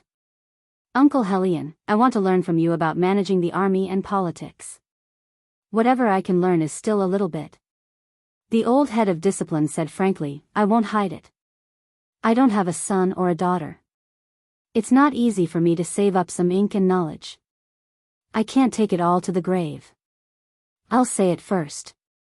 If you really want to learn, you have to come with me. I don't know much about books, and I'm not willing to teach you. Su Fengnian smiled and nodded. The old man muttered, you officials and soon-to-be officials don't have a moment of leisure. It's even more boring than practicing martial arts. The old man and the young man looked at each other and laughed. If talking about military and politics with the old man wasn't like playing the lute to a cow, what was? While drinking, Su Fengnian was silently calculating in his heart, as if he was playing a chess game. The princess's tomb was divided into two parts. The greater part was in Luoyang. It seemed that other than the foreign official Helian Wuwei, there were no other forces that could be mobilized. The fatal thing was that this commandant of discipline did not want to get too involved. He wanted to watch the fire burning on the other side of the river. Even if he had substantial support, it was impossible for him to brazenly mobilize the powerful and well-trained Jade Army. Fortunately, there was the white-haired old man Chu Kuangnu. If there were no accidents, he would personally get involved. On the other side, Little Idea had colluded with Zhong Liang. He should at least turn a blind eye to the opening of the emperor's tomb. It was even very likely that he wanted to get rid of the shackles of his identity as the 800-year-old guardian of the tomb. There was no need to talk about the Zhong and Lu families. Even the powerful minister Zhong Shintong, who was on the same level as Helian Wuwei, had personally come to Shihe province. The power of the aristocratic families was bound to be shocking. Apart from this, it was not clear whether there would be some disorderly mountain heads that would come for profit. However, there would definitely be some, and they couldn't be underestimated. Chapter 579. Su Fengnian, on the other hand, had been forcefully tied to the same line by Luoyang. How much effort he put in depended on how dangerous the situation was. According to Su Fengnian's original intention, this kind of thankless task was to stay out of trouble. For someone like him, who had climbed up and down the tide listening pavilion since he was young, he really had no interest in secret manuals and treasures. To fish in troubled waters, one would only put in effort if the person who was fishing liked to eat fish. It was a chaotic situation. Su Fengnian frowned as he slowly drank his wine. Helian Wuwei glanced at him, his smile shrewd and playful. The two Zen temples were the most respected temples in the world, and the abbot, Monk Long Shu, was revered as the head of Buddhism. However, when one actually went there, one would realize that it was far inferior to the temples on some famous mountains in the provinces and counties. It was not at all a big mountain, a big temple, or a big hall. The old abbot, Monk Long Shu's residence, was especially simple and crude, no different from that of a villager at the foot of the mountain. It was a somewhat sturdy thatched hut, but it was cramped and the courtyard could not be considered wide. One could only hear the gurgling of a stream in the distance, but there was no stream. The corners were old and the fences were new. If one walked a few more steps, one might even step on some chicken dung. There was an ancient cypress behind the hut, and there was nothing mysterious about it. Under the shade of the tree, there was a large water tank. Under the lead of the abbot, the monks of the two Zen temples were pragmatic and practical. They could not see farming as a disgrace. Every time Monk Long Shu returned from his work at dusk, he would go to the water tank to wash away the mud, and a lot of silt would settle at the bottom of the tank. It was said that a famous Jiangnan scholar used this mud to make a famous pot, which was widely spread. At this moment, a man and a woman were standing in front of the water tank, whispering to each other. The old abbot had left the temple and descended the mountain. He was going to Beimang, which was thousands of miles away, to quarrel with someone. Someone had to take care of these chickens and ducks, so he handed them over to these two children who had grown up on the mountain. In any case, they often played here and were most familiar with the place, so the old monk was very relieved. The little monk was draped in a brand new and clean green jade kasaya. The two Zen temples were different from the Taoist master mansion on Longhu Mountain. Even if they were rewarded by the imperial court, they did not like to drape themselves in purple. The little monk's kasaya was of a standard that very few monks of high virtue in the temple could wear. However, at this moment, the delicate and pretty little monk had a melancholy expression on his face. His words were full of hesitation. Lizzie, someone came to the temple to ask for the mud in this large tank. Do you think we should give it to them? The girl reached out and stirred the clear water in the tank. While doing so, she rolled her eyes and said, No. In this world, how can a guest come to the temple and take something for free? That's too shameless. The little monk's brows were almost knitted together. But as long as there's mud, the old abbot will agree every time. The girl glared at him and said, Now that the old abbot isn't here, I'm in charge. I have the final say. If master and mistress knew about this, they would complain that I don't know how to treat guests. The girl's bright eyes lit up. She was immensely proud of herself, thinking that she had found a perfect compromise. Why don't we sell it to that person for 1 tael of mud or 1 tael of silver? The little monk was a simple-minded person. Obviously, he wasn't that smart. He had a troubled expression on his face, but he didn't dare to refute the girl. He could only remain silent. The girl thought about it and said in a serious tone, Selling 1 tael of mud for 1 tael of silver seems like a bit of a bully. Forget it, no matter how much he takes, we only want 1 tael of silver. When we go out, we have to be a bit more astute. Since we're in our own home, we have to be honest. You see, last time when we went to Baelyang Palace, Su Fengnian was very generous with us. That's called being generous. I can't be stingy. The little monk Nanbei grinned brightly. The girl withdrew her hand from the water jar and whispered, When we go back to my mother, father, and the old abbot, you can't say that I earned 1 tael of silver. Do you remember? The little monk smiled foolishly and thought of a stupid idea that didn't need to lie. Later when we sell mud, I'll go to the mountain to drive the chickens and ducks back into the cages. I won't see anything. The girl rolled her eyes. When you get older, you'll definitely die of stupidity. How can you become a Buddha and burn the Saraira? The little monk touched his bald head, feeling a bit embarrassed. Just as the girl was about to go find the thick-skinned Jiangnan celebrity who refused to leave the temple to do business, she saw a tall monk in white robes leisurely stroll over. Her eyes smiled into crescent moons as she jogged over and called out, Father. The little monk who was imitating the crow of a chicken to lure the old chickens back into the cages also smiled. The white-robed monk rubbed his daughter's head and let her do her own thing. The little girl was innocent and carefree. She gave the stupid Nanbei a look that said, Don't let it slip.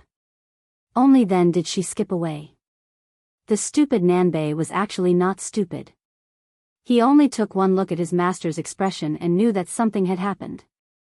He stopped his comical action of driving the chickens back into the cages. The white-robed monk Li Dangxin hesitated and said, Your master's master can't quarrel and can't fight.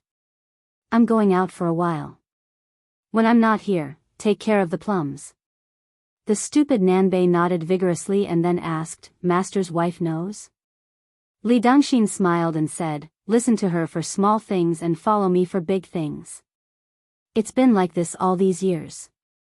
The stupid Nanbei turned his head and thought that since he could remember, he had never heard of a big matter where he listened to his master. Didn't he listen to his master's wife? The white-robed monk touched his big bald head and knew what his stupid disciple was thinking. He laughed and said, Isn't this a big matter? The stupid Nanbei carefully asked, Master, can you go back to the temple with the old abbot? The white-robed monk sighed, I don't know. The little monk Nanbei did not say anything else and went to chase after the plums. After a while, he came back with the angry girl. The white-robed monk smiled helplessly. There were 4 people in the house. The daughter-in-law's words were not as effective as his daughter's. He could only nag this disciple. It was a pity that this stupid disciple was always on their side. The little girl put her hands on her hips and said, Father, why didn't you tell me you were going down the mountain? The white-robed monk smiled embarrassedly and said, I was afraid you wouldn't allow it. The girl's expression quickly changed from gloomy to affectionate. She was about to speak but her father knew her best. Li Dangxin shook his head and said, Li Zi, you can't go. The little girl's expression dimmed. She lowered her head and looked at her feet. She seemed to be hiding her red eyes and asked, Mother agreed? The white-robed monk nodded. The girl walked closer to him and lightly tugged at his sleeves. Do you want me to ask for some money from mother? No need. Keep it to buy rouge and face powder. Dress up beautifully. Father will only think about the plums at home. The more he thinks about it, the less he feels cold and hungry. Boasting again. Right, father, there are many big baldies in the temple. Old baldies all know how to fight. Do you want to call them to go with father? No need. Father walks quickly. They can't keep up. Oh. Father is not home. If you are bored, go down the mountain with Nanbei and Nanbei to play. You haven't been to Great Peace City. The rouge there is good. Father doesn't have money, but your father's master's abbot's room has many good things. If you sell them, it will be worth a lot. Compared to selling the stinky mud in the water tanks, you can earn much more. Just like the old abbot's meditation mat. That's not good, right? What's not good about it? When we go back, I'll have Nanbei weave a new one. Ah, let's go, let's go. Also, don't hook up with those girls that throw themselves at you. You will make mother angry. How can that be? In father's eyes, other than Li Zi and your mother, there are no other women. On the mountain path, many pilgrims saw a monk with white robes fluttering in the wind. Some young women and matrons instinctively looked a few more times. In the 100 years of Jianghu, the young sword god Li Chungang with the wooden horse and bull was truly outstanding. The white horse and white robes were still in great peace. The emperor personally led the horse into the palace. Li Dongxin at that time was also truly outstanding. When they were far away from the two Zen temples and there was no one around, a white rainbow flashed through the sky. Chapter 580. Jianghu began to spread rumors of a reckless young man. He was dressed in black, barefoot, and had messy hair. He rose like a comet. He led a giant black tiger that was twice the size of a normal tiger. First, he rushed south to Shangyin Academy, and then he charged straight for Beiliang. He didn't take the initiative to hurt anyone along the way. The young man didn't smile or speak. He didn't do good deeds to help the weak, nor did he act like a villain. However, if someone tried to provoke him and blocked his path, no one left a whole corpse. The black-clothed young man was like the white-clothed Luo Yang of the Beimang dynasty. He was unstoppable. Many hotheads in Jianghu who didn't know the severity of the situation bullied him because he was alone. They weighed his weight and felt that he could be used as a stepping stone to build up their reputation. Most of them tore off his limbs or were eaten by the black tiger. When one person and one household crossed the border, the local sects that were slightly more well-informed all held back their troops and warned the younger generation not to join in the fun. During this time, 6 or 7 groups of unknown assassins came one after the other. Their fates were particularly miserable. The young man was practically invulnerable. His brute strength was so great that he could overturn a ship and destroy a city. 300 cavalrymen galloped out of Liangzhou to welcome the black-clothed young man, Su Longxiang. Huang Manor returned to the empty Beiliang palace expressionlessly. In the Wutong'an, he saw the fake heir who only had the appearance but no charm. If it weren't for the servant girls he still recognized who risked their lives to stop him, he would have been smashed into meat paste on the spot. The young man didn't see his older brother, nor did he see Su Shao who was still patrolling the border. Huang Manor didn't seem to know what to do. He stared blankly at Tidehark Lake for a while, then went to the Wutong'an. No one could persuade him, and very few people dared to. Moreover, the young prince had a terrifying black tiger by his side. Afterwards, Huang Manor became agitated and uneasy. He seemed to have discovered that he was lost. Then he began to rampage through Beiliang Palace. The layers of courtyard walls were all smashed through. No one dared to stand in front of the young prince.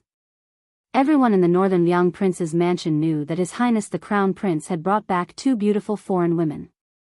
The younger one lived in the Wudong courtyard and rarely went out. The younger woman was so beautiful that she made people want to have an extra pair of eyes.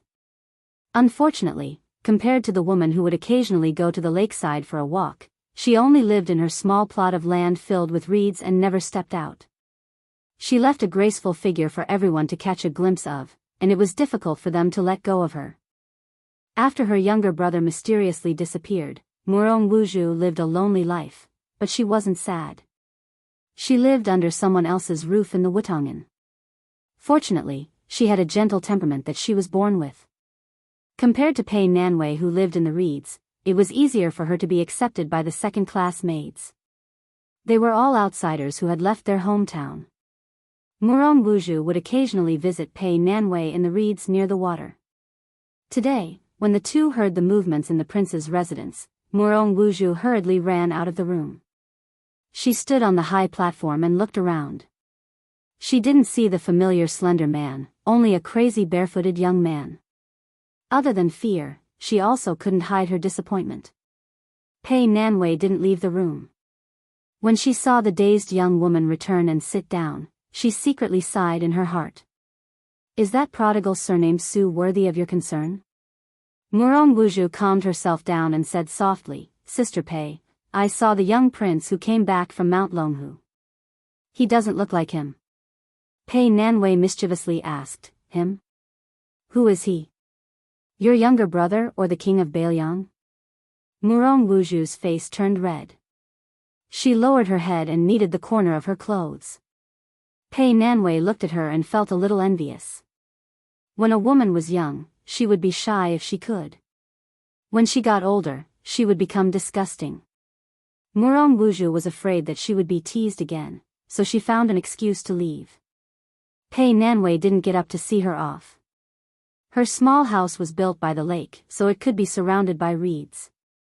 In the middle of summer, the reeds were green and several pairs of wild mandarin ducks were floating. She walked out of the house. There were no stone slabs outside the house. It was full of mud. She took off her shoes and socks and walked in the reeds that seemed to be isolated from the world. She gently raised her head and looked to the north. It was Yuanzhuazong who came back with dozens of cavalrymen. For this adopted son of the king of Bailiang, Huang Man, recognized him. Outsiders didn't know what Yuanzhuazong said, but the young prince immediately calmed down. The cavalrymen didn't have time to eat and left the house. They didn't stop and came to the foot of Mount Wudong. Su Longxiang ran barefoot all the way. His speed was faster than a horse. Last time His Royal Highness came to Wudong, only the hierarch Wang Zhonglo came down the mountain to welcome the guest. Today, there was only a young man in a simple robe standing under the 4 words, Black Tortoise Dang Xing. Yuanzhuazong nodded to the Taoist priest surnamed Li and stood still. Perhaps Huang Man had stayed in the small Taoist temple on Mount Longhu for a long time and spent time with the old Taoist master, so she didn't dislike Taoists. Instead, she felt close to them. They climbed the mountain quietly. When they reached the top of Little Lotus Peak, Taoist Li Yufu no longer approached the tortoise camel tablet. The young man in black and the giant black tiger came to the cliff together. Here, a red robe flew up. Chapter 581. Here, Hong Shixiang disintegrated himself and declared to heaven and earth that he would attain Tao for another 300 years. Since this Taoist who became an earth immortal before the age of 30 was the reincarnation of ancestor Lu and Qi Xuanzhen, then the Jinwu Great Emperor in the prophecy was obviously someone else. Immortal Qi's black tiger, who had been immersed in Taoism on the demon-slaying platform for a long time, had a violent temper. It was unusually docile here, lying on the ground. Don't forget that Hong Shixiang was the reincarnation of ancestor Lu and also the reincarnation of Qi Xuanzhen. Hong Shixiang was the former master of the Black Tiger. The Black Tiger was psychic and possessed supernatural powers. It shook its head and whimpered.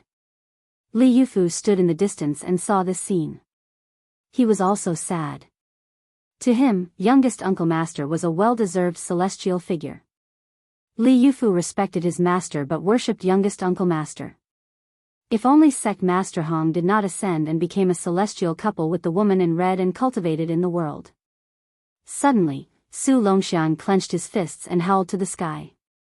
The black tiger also roared. The earth shook and the mountains shook. With Su Longxiang's outburst, the qi dynamic was like a flying stone that hit the center of the lake. The new youngest uncle Master Li Yufu, who had only been on the mountain for a few years, was like a small boat floating in the sea. He swayed but did not fall over. Li Yufu went up the mountain to welcome and send him off. Li Yufu looked at the man and the tiger following the cavalry and sighed. His brother was already so domineering.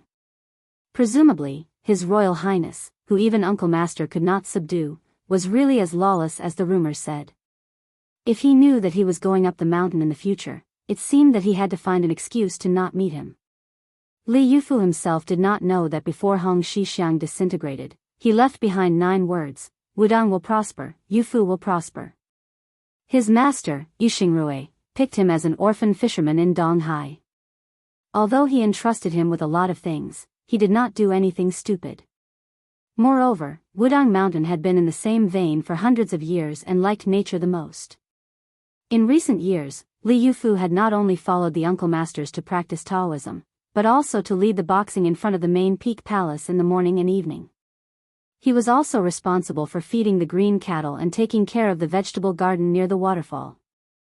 Uncle Master's best friend Qi Xinxia's secluded bamboo hut was also given to him to clean. Every day, he went to a few mountains and mountains. The journey alone was 50 to 60 miles and miles.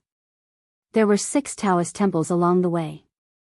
Many children who finished their homework liked to wait for rabbits to help Uncle Master, and Uncle Master help. Buddhism does not depend on people, while Taoism cultivates nature. Li Yufu has never been to the ancestral court of Taoism, Mount Longhu, which has suppressed Mount Wudang for hundreds of years. He also felt that it was reasonable for the youngest uncle to be reluctant to leave the mountain. Everyone here has blind dates and the scenery is good. He could still clearly remember the first and last time he chatted with Little Martial Uncle. At that time, Little Martial Uncle was at the peak of his power. He rode a crane down the mountains and flew a sword thousands of miles to subdue dragons and tigers. He had cut off the providence of several countries. He could enter and leave Great Peace City as if there was no one there. No one in the world dared to look down on Wudang Mountain. Li Yufu was brought to the small lotus peak by his master. His palms were sweaty. His master didn't say anything to comfort him. He just smiled all the way. When he reached the waist of the mountain, he bumped into the sect leader, who was herding cows and basking in the sun. After his master left, Little Martial Uncle Hong waved at him. The two of them sat on a big rock under the shade of a tree. Seeing that he was uneasy, Little Martial Uncle smiled and said, "When you first came up the mountain, I should have gone to fetch you. Unfortunately, I wasn't on the mountain at that time." Li Yufu was very nervous. He sat upright and still. He shook his head and said, "I don't dare." The young sect leader, who was not even 30 years old, said in a warm voice, "I remember when I went up the mountain as a child. It was snowing heavily. No matter how hard I tried, it couldn't be swept clean. Big Martial Brother stood under the archway waiting for us. At that time, I thought that the Wudang Taoist had made a big snowman over there." Martial Brother smiled and shook off the snowflakes. Only then did I know that it was a living person. I was shocked and almost cried. At that time, I scolded Martial Brother behind my master's back for a long time. Martial Brother didn't get angry. When we went up the mountain, I turned my head and secretly looked at him. He smiled. "Your eldest Martial Uncle is well versed in the subject and understands everything. Meng Shi's divinatory qi, Jing Fang's adaptability, Sun Shuang's promotion, Deng Xian's Yao Chen, Yu Fan's Na Jia. He studied deeply and finally cultivated the Dehuang Ting. He told me that the ancient alchemists cultivated their spirits, which was full of wonders. After that, they cultivated their qi, and then their essence. The more they wrote, the farther they were from the Tao. Cultivating one's life but not one's nature is the first disease of cultivation." He also said that the cultivation of Taoists was no different from that of martial artists. However, Big Martial Brother said a lot. I didn't really understand at that time. Fortunately, he didn't blame me. There are things that the sect leader doesn't understand. When you say that, it sounds like me. In the future, when you see His Royal Highness, remember to say the same thing. That guy is easily swayed. Oh right, Jade Axe, your name is not bad. Reporting to the sect leader, my master helped me to name it. Your master is knowledgeable and has a deep cultivation. He doesn't show off, you have to cherish him. Jade Axe, do you want to cultivate immortality? Sect leader, this. I haven't thought about it. Don't rush to answer. I'm just asking casually. I'll come back and report to you when I figure it out. Just call me young martial uncle. Come, I'll teach you a set of fist and sword techniques. You can go down the mountain after you've mastered them. Young martial uncle, please speak. I'll listen attentively. Recalling the past, Li Yufu had nothing to do and felt a little sad. He walked leisurely and came to the main hall of the main peak. He saw the statue of Zhenwu the Great. Li Yufu looked at it many times and became absent-minded every time. This time was no exception. I look at Zhenwu, and Zhenwu looks at me. On the border of Bailiang, 10,000 dragon elephant cavalry were ready to go. Su Shao, who was wearing an old armor, stood in front of the army. He pointed in the direction of Beimang to the young man in black beside him and said softly, "Go and pick up your brother." Huang Man seemed to smile innocently, but there was a sense of bloody heroism in it. Su Shao turned around and asked with a smile, "Long Xiang army, do you dare to march 1,000 miles straight?" The soldiers were excited. Fight to the death. The young man rode on the black tiger and took out a ribbon. He raised his hands and twirled it around his hair. His actions were exactly the same as his brother's. Chapter 582. 10,000 Long Xiang army hastily broke camp and marched hastily toward Beimang amidst the earth-shaking bugle horn. Let alone the ordinary Bailiang soldiers, even Wei Fuqing and Dian Xiongzhao, these generals with real power in their hands, felt that it was inconceivable. Previously in the battle between Chen Jibao and Hong Jingyan, the chess and sword music school was holding a plate of bronze figurines and watching the battle from the side. The battle was full of ups and downs. After the battle, Chen Jibao went to the green Pure Land mountain to avoid the heat and heal his wounds. Wei Fuqing controlled 1/3 of Bailiang's white crossbow feather forest, while Dian Xiongzhao led 6,000 iron stupa heavy cavalry. All of them could be considered as Chen Jibao's trusted subordinates and direct subordinates. This time, not only these two met, but also several young and strong generals who rose to prominence on the Liangmang border by virtue of their military exploits also happened to meet together.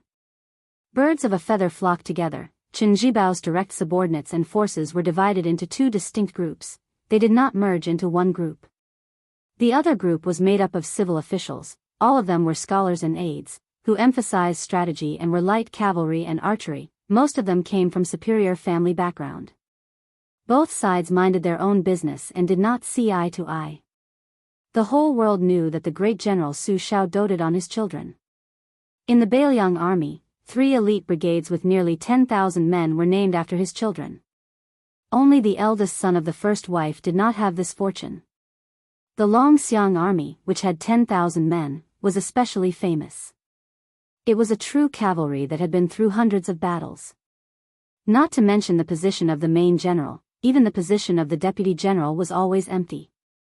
In these years, Yuanzhua Zongyao was in charge of the position of the deputy general, but he never interfered in the specific affairs. However, every time there were elite soldiers in the Bailiang army, more than half of them would be sent to the Long Xiang army to train. This cavalry army, which was between heavy cavalry and light cavalry, could be said to be the darling of the Bailiang army. In the past 10 years, there had rarely been a battle at the border of Liangmang where more than 50 to 60,000 men were involved. However, as long as there was a battle and there was military merit to be gained, the Dragon Elephant cavalry would definitely be the first to rush to the battlefield. They fought bloody battles and fought to the death, and had never lost a battle. This also gave the Bailiang army an impression that in the future, when the hedonistic eldest son of the first wife became the king of Bailiang, he would definitely have to rely on his naturally strong younger brother to charge and break through the enemy lines in order to sit steadily. Otherwise, the 800 light cavalry of the Phoenix Battalion, no matter how valiant and good they were in battle, they would only have less than 1,000 men. Once the Liang-Mang army started an all-out war, there would be tens of thousands of troops on all fronts. It was Qin Jibao who made the entire spring and autumn period understand the horror of multiple types of soldiers working together in battle. When he was in command, it was said that his military orders could be accurately given to every one of the captains. When the army was in formation, they could advance and retreat freely. He had truly reached the realm where he could command them as he wished. Even though the war Saint Yi Baikue had a blood feud with Qin Jibao for killing his wife and daughter, he still couldn't help but praise from the bottom of his heart when he faced the enemy. This person's deployment of troops is flawless and superb. Yi Baikue remembered that the current emperor once stayed up late to read military books and forgot to eat and sleep. After the morning court session, he smiled and asked the court full of talented civil and military officials, "Dear officials, who can compare to Qin Jibao in the art of war?" At that time, the Bailiang army's reputation was at its peak. Naturally, the civil officials kept quiet and looked down. The generals frowned. Some of the generals who would become the backbone of the Gu party looked at each other and then looked at General Gu Jiantang. The latter kept his eyes closed and rested. The Grand Preceptor of West Chu, Sun Shiji, answered expressionlessly, "No one can compare to him." There was a small village on Jingtu Mountain that was planted with green willows. Until now, the village still didn't have a female owner. Over the years, no woman had caught Qin Jibao's eye. The servants in the village were all disabled old soldiers who had retired from the army. Although they were servants in name, they lived a comfortable life. Some of them even got married and had children. These children, like their parents, didn't know that they were inferior. When they saw the general in white who didn't smile often, they weren't afraid at all. The women who slowly grew up in the village even had the mentality that there was no man in the world except for him. Outside, there were rumors that Qin Jibao had fought with Hong Jingyan, the fourth most powerful expert in the world, and had suffered a fatal injury. However, at this time, Qin Jibao was wearing a white robe and his face didn't look withered. He sat on a stone bench under a willow tree. The village didn't have an outer wall. At a glance, one could see thousands of miles of yellow sand. There were young girls carrying plates of cut watermelons or a pot of iced plum soup. Qin Jibao didn't say anything. The young girls were used to it.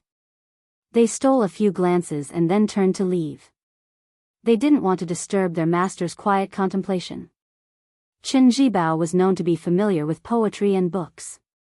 He was full of strategies. His attainments in zither, chess, calligraphy, and painting were not shallow. He was better than the scholars. However, it was rare to hear him speak in a scholarly manner. Even more so, it was rare to see him recite poetry with scholars. Most of the time, in Bailiang's army, he had accumulated a lot of prestige. He was second only to one person, so he preferred to be alone. Very few people cared about what this white-clothed war immortal was thinking. Wei Dian and the others were used to following orders, they never doubted him. Perhaps even if Qin Jibao told them that he was tired of being a general and wanted to go to the capital to pull the emperor down from the dragon throne, they would only cheer. Qin Jibao suddenly laughed coldly, because he remembered a lot of interesting things. When the smoke of war subsided and the curtain of spring and autumn came to an end, it was a lot of bitterness, but also a lot of interesting things. For example, the Empress Dowager of the Southern Tang was fond of theater. She called herself the ancestor of the Pear Garden. She was so obsessed with theater that she couldn't extricate herself. She ignored the state affairs for 10 years, mingled with theater performers, and was muddle-headed. When her country was destroyed, she finally said something clear. She wore an unsightly theater costume and sat in the palace hall. Qin Jibao's eyes were cold. He chuckled softly and said, "Theater performers who can't get much money. Theater performers have no loyalty, but those who watch the show have feelings." The Longxiang army raided Beimang without warning. The second son, Su Longxiang, rode in the front, and Yuan Zuozong brought up the rear. Su Shao returned to the military camp. An old scholar was concentrating on a game of chess. He was Su Weisheng's teacher, the Shangyin Academy's chancellor Mr. Wang. Back then, Su Fengmian had seen him play a game of chess with the lousy chess player Su Xiao outside the red-crowned crane tower on Mount Qingliang. He had seen the chancellor withdraw his moves more than 10 times. From then on, he had an indelible psychological shadow of the so-called national chess player. Mr. Wang boasted that he had never tasted defeat, but he was too much of a scoundrel in the marketplace. However, since Chancellor Wang could be Su Weisheng's teacher, he definitely wouldn't be careless about the art of war. After Su Xiao sat down, he wasn't in a hurry to urge Mr. Wang to play. He smiled and said, "On behalf of Huang Manor, I thank Mr. Wang for secretly training the Longxiang army all these years." Chapter 583. The Chancellor picked up a white chess piece and placed it down heavily.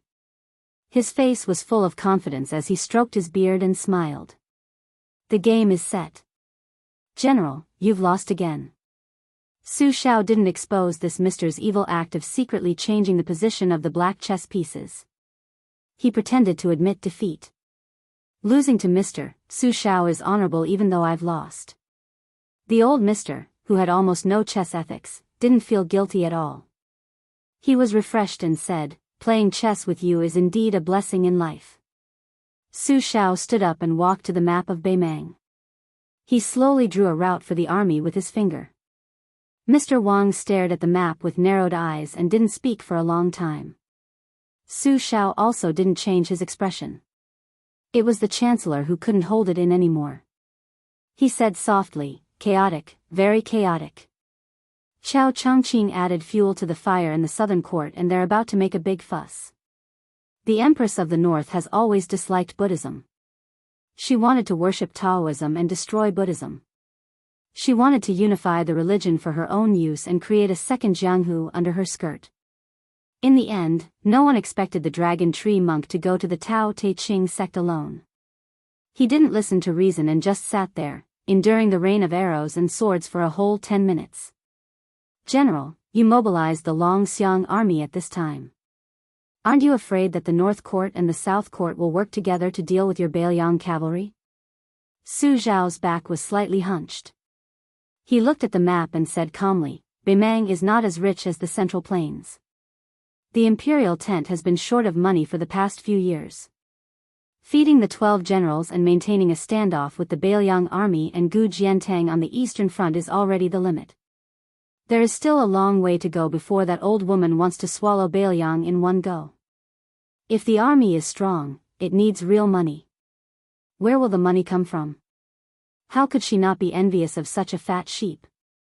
In the past, she did not dare to slaughter the meat because Bodhisattva Tuoba and the other preceptors did not approve of it. But now, with the Chilan state preceptor who was regarded as a Taoist saint, and with the support of the other generals, Bodhisattva Tuoba could only watch coldly from the sidelines. The annihilation of Buddhism was already set in stone. Whether I send the troops or not, it would not delay the old woman's action. Not to mention the abbot of the 2 Zen temples, only the Buddha himself would be able to do it. She was indeed forced into a corner by our border policy in recent years. Zhang Julu and Gu Jintang's alliance was very effective. These 2 bastards also forced Beimang to use all its national strength to fight with my Beiliang cavalry. The Beimang Empress wanted to eat up the financial resources of the Buddhism in the country and then swallow Beiliang in one go. Only then would she be able to bypass the eastern front that was getting more and more stable. She would then be able to move south and occupy Shishu and Nanzhao. With food and soldiers, it would be time to fight with the Liang dynasty for the world. Those who were qualified to talk and fart were well aware of this intention. This was Zhang Julu's ability to scheme in the imperial court.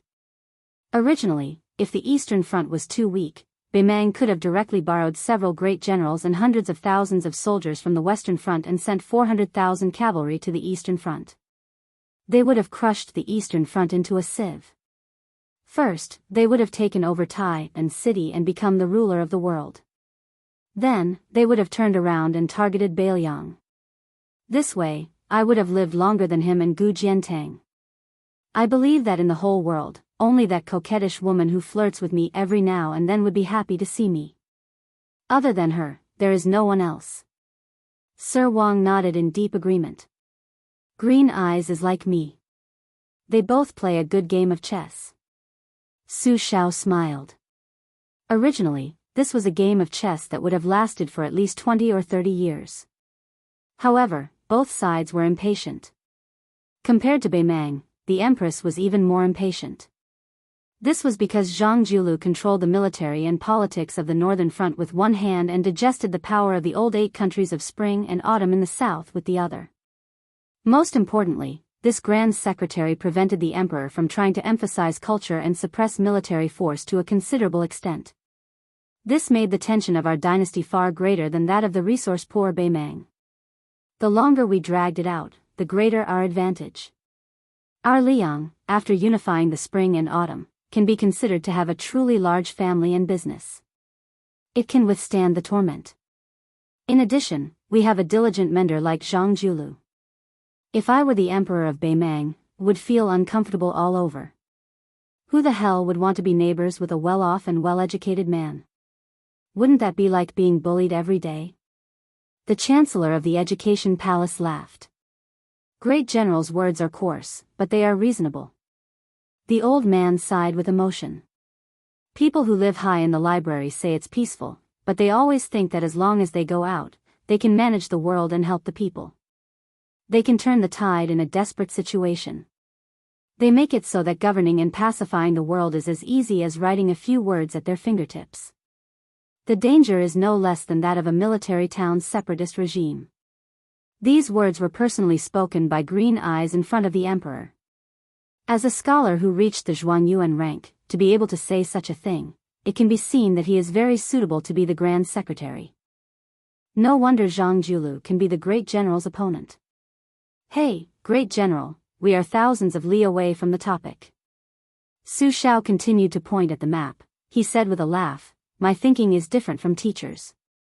This time the Longxiang army is going to the north. Not only they want to fight a battle, they want to fight a tough battle. Picking up soft persimmons to pinch is not our Beiliang army's temperament. Teacher is worried that if the Longxiang army wins the battle, those scholars of the southern dynasty, who have obtained riches and honor, will forget their ancestors and betray their ancestors, will hate the Beiliang even more.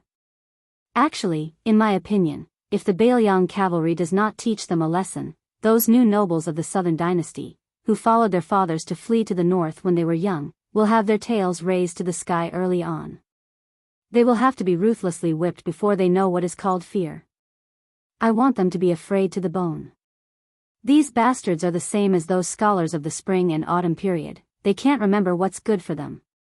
Therefore, this time the Longxiang army is going to fight to the death with the first military town in Longyao province, Tile City, which is ranked first in terms of military strength. The other military towns, Gentleman's Mansion, Ligu, and Maolong, are all tough bones. They are not in the same line. The Longxiang army is going to take a detour and attack them one by one. The old teacher sighed with worry, but the Longxiang army only has 10,000. Not counting the troops and horses along the way, just the 5 towns alone have 60,000 elite armored soldiers. They still have to face the 2 Beimang great generals face to face, is that okay? 10,000 Longxiang army, how many people can they withdraw and come back? Su Xiao chuckled, I forgot to tell teacher, our Beiliang's great snow dragon cavalry is also about to set out. The Beiliang cavalry is the best in the world, the great snow dragon cavalry is the best in Beiliang. In this hot summer, the old teacher seemed to feel the chill, he pulled up his sleeve. He muttered to himself, but doesn't this mean that we are going to fight for real? It's not appropriate, it's really not appropriate. Su Xiao pressed his palm on the map and said, my son is there. Is this reason enough? Chapter 584. It was becoming harder and harder to live in Jing. Not only were the foreign businessmen sighing, even the officials were so worried they were pulling at their beards. In the first 20 years of Great Peace City of the current dynasty, every mu of land only cost 600 taels of silver. Now, it was still expensive and cheap, but it had risen to an eye-popping 2,500 taels of silver per mu. No wonder the left servant of Minxia province, Sun Shiji, had the saying that every mu of land had the same value as gold. A small courtyard, even at the very edge of Jing, cost close to 1,000 taels of silver. The scholars who came to Jing for the imperial examination all complained incessantly. Fortunately, there were the local guilds that flourished because of the times, so most of the scholars who did not have enough money did not have nowhere to go. Also, there were monasteries to rent. Normal scholars could afford the rent, so there were no complaints. Only those literary magnates who only had a good reputation but no gold and silver could not afford to buy a place in Jing in their entire lives. They would often write a few self-deprecating poems. They could express their feelings and also gain the sympathy of the poor scholars, killing two birds with one stone. Some guilds that had produced large and small yellow doors or Hanlon guilds would often hang up signs that would allow them to rent 1,000 taels of silver a day.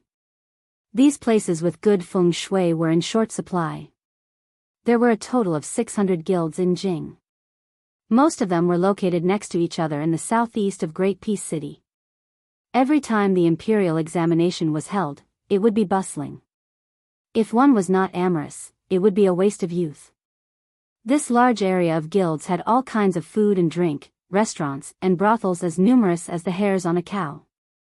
Originally, the scholars going to the imperial examination were worried that they would be unfamiliar with the place. Their local accent was scorned by the locals of Jing. When they entered Great Peace City and lived in the guilds, they found that they were surrounded by people from their hometown. Those who did not have money were happy. Those who had money in their pockets wanted to spend it all to enjoy themselves. Did they really think that these people were stupid with too much money? Of course not. Most of the scholars from the same hometown who were qualified to enter the capital to take the imperial examinations had studied hard. They were just short of breaking through the last layer of window paper. Once they had jumped through the dragon gate, they would always remember the days when they were poor, when other people only had a few copper coins for a piece of flatbread or a few taels of silver for a full meal. When they soared in the future, as long as it was within their ability, how could they not be happy to help a fellow villager who had helped them in the past? As a result, the business of almost all the shops in this area, which was known as the Dragon Fish Restaurant, was exceptionally good compared to the other markets. Moreover, many foreigners who were already officials in power in the capital liked to come here every now and then to gather with their friends. They would cheer their fellow countrymen on or give them advice in person. This scene was just a small microcosm of the competition between the four parties in the Liang dynasty. Unfortunately, as the Green Party, one of their best friends, gradually withered away, the rich scholars of Qingzhou became homeless ghosts. Their voices in the Fish Dragon Strip area became quieter and quieter. The White Lion Building was not originally called this name. It was called the Heavenly Fragrance Building. At that time, business was average. This year, it had made a lot of money. It could be said that last year, the head of the brothel, Li Baisher, had stayed in a big brothel nearby. This beauty did not need to be said. She was the only prostitute on the rouge list. For the men of Jing, just this point alone was enough. Li Baisher was known as the Queen of Beauty, and she had a good reputation. Several famous and upright officials in the imperial court had been sponsored by her. She was also an official from Dongyue, and her family background was very powerful. Not only the Baisher restaurant, but many nearby restaurants also benefited from her fame and were overcrowded. They were all rich young masters who came because of her reputation. The White Lion restaurant also had a few specialty dishes that were incomparably spicy. To diners who leaned towards the strong palate, it was undoubtedly a good place to eat without spending much money. Today, a group of customers had arrived. There were only 3 of them, but their wealth was different from before. The restaurant owner still gave them enough face and personally served them. There was no other reason. The young master Zhao who led the way knew how to conduct himself. He had known the manager for many years and often chatted with him, so it was to his liking. The shopkeeper surnamed Lu was not stupid at all. Not only did he cook, but he also served the dishes himself. In addition to the many years of friendship with Prince Zhao, the 2 friends of Prince Zhao did not look like common people. One of them was a woman disguised as a man. How could she escape the sharp eyes of the shopkeeper Lu? He knew at first glance that she was an extraordinary lady. Could it be that brother Prince Zhao had taken a fancy to the daughter of a high official? Hey, this was a good thing. It would be even better if he could attend a few cups of wedding wine in the future and meet the big shots in the capital.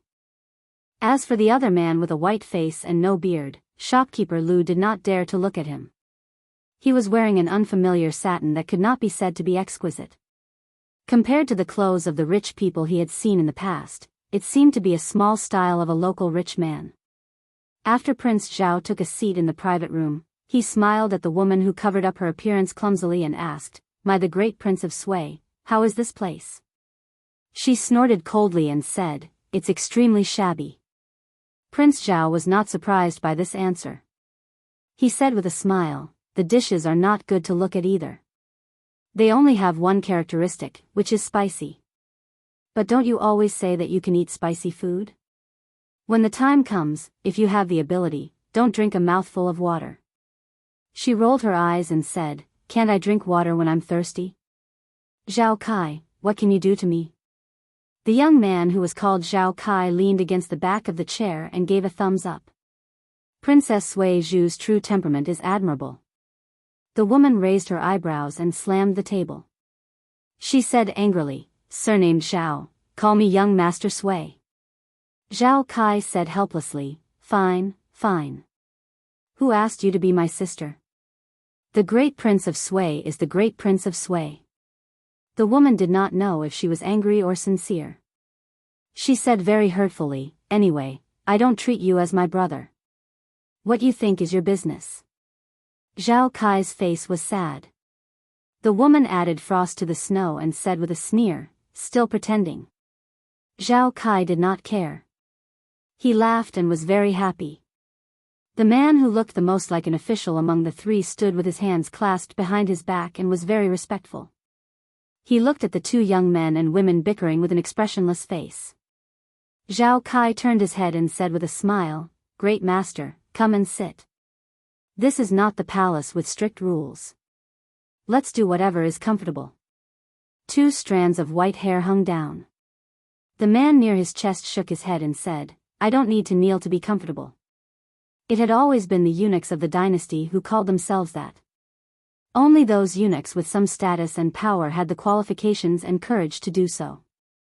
However, since the young man was Zhao Kai, the illegitimate son of the current emperor, and the woman was Princess Sui Zhu, the identity of the eunuch who Zhao Kai called Great Master was revealed. The number 1 eunuch in the dynasty, Han Diaoxi. This old eunuch who could not be considered a man was nicknamed Human Cat. If he was not the stabilizing force of the palace and obstructing time after time, West Chu's Chao Chongqing would have already taken the emperor's head. The finger-profound realm of the Handiao Temple was too incredible to be able to skin the talisman General Hong Jia, one of the 4 outstanding grandmasters of the pugilistic world. This damned eunuch was feared by all the court officials. Every time shopkeeper Lu knocked on the door and served the dishes, he had to apologize and take a bite before letting the 2 young masters eat. After eating 2 dishes, Princess Sui Zhu suddenly put down her chopsticks and said sullenly, "Eating like this is no different from eating in the palace. Zhao Kai, let's go downstairs and pick a lively table." Zhao Kai smiled and said, "We'll listen to you. Great master, the great Prince of Sui's words are the most important today. We'll all listen to him, okay?" Han Diaoxi's mouth twitched for the first time and nodded slightly. Human Cat was not making fun of Princess Sui Zhu's childish nature.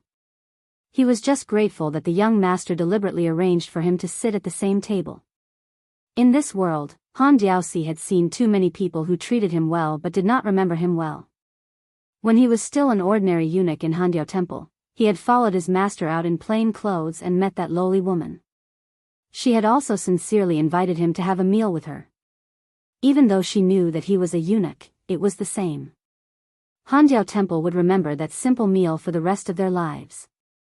If someone respects me, Han Xingxian, an inch, I'll respect them 1,000 feet. If someone bullies me, I'll bully them for the rest of their life. Countless civil officials and generals who were tortured and killed by Human Cat were glad that they did not have an afterlife to suffer again. Since it was fish dragon slices, Baisher restaurant was of course full of good and bad people. There were scholars, rich gentlemen, and even some scoundrels who lived in brothels as thugs. Shopkeeper Lu had no objection to changing tables. Rich people were always happy to do things. The restaurant's business was good, and it was mealtime. The shopkeeper finally cleared an empty table and had the waiters quickly clean it up. Zhao Kai and the other two sat down and heard a bare-chested man at the next table step on the bench. He clenched his teeth and scolded, "Damn it, a few days ago, a pretty boy came to our ding phone to visit women. He didn't have money in his pocket to pretend to be a master, and he used a few nonsensical essays to fool us. The poems were not poems, the words were not poems, and they were noisy. I'm going to beat this little bastard up with a stick on the spot." Sitting at the same table were a few scholars who did not have much money. They had been in the brothel for a long time. The scholar who was in charge of paying for the prostitutes was suffering from a lack of money, and the price of his sisters was too high. He thought that it was not a good idea to stay in the brothel for a long time, so he wondered if he could build a good relationship with the head guard in front of him. He did not expect to lower the price, but before he went to bed, he could at least get rid of some unnecessary tips. In brothels, there were many ways to do things. To maintain one's reputation, it was very expensive. The extra expenses on maids and servants were accumulated bit by bit, and the amount of broken silver was also very frightening. An old-fashioned scholar who did not look like a clever person hesitated for a moment and said, "I've heard of this person." He recited 3 poems, and now everyone knows about fish dragon slices. They are all not bad. Among them, "The lonely light shines on me, my liver and gallbladder are all ice and snow," and "The east wind of spring brings the spring," are all good poems.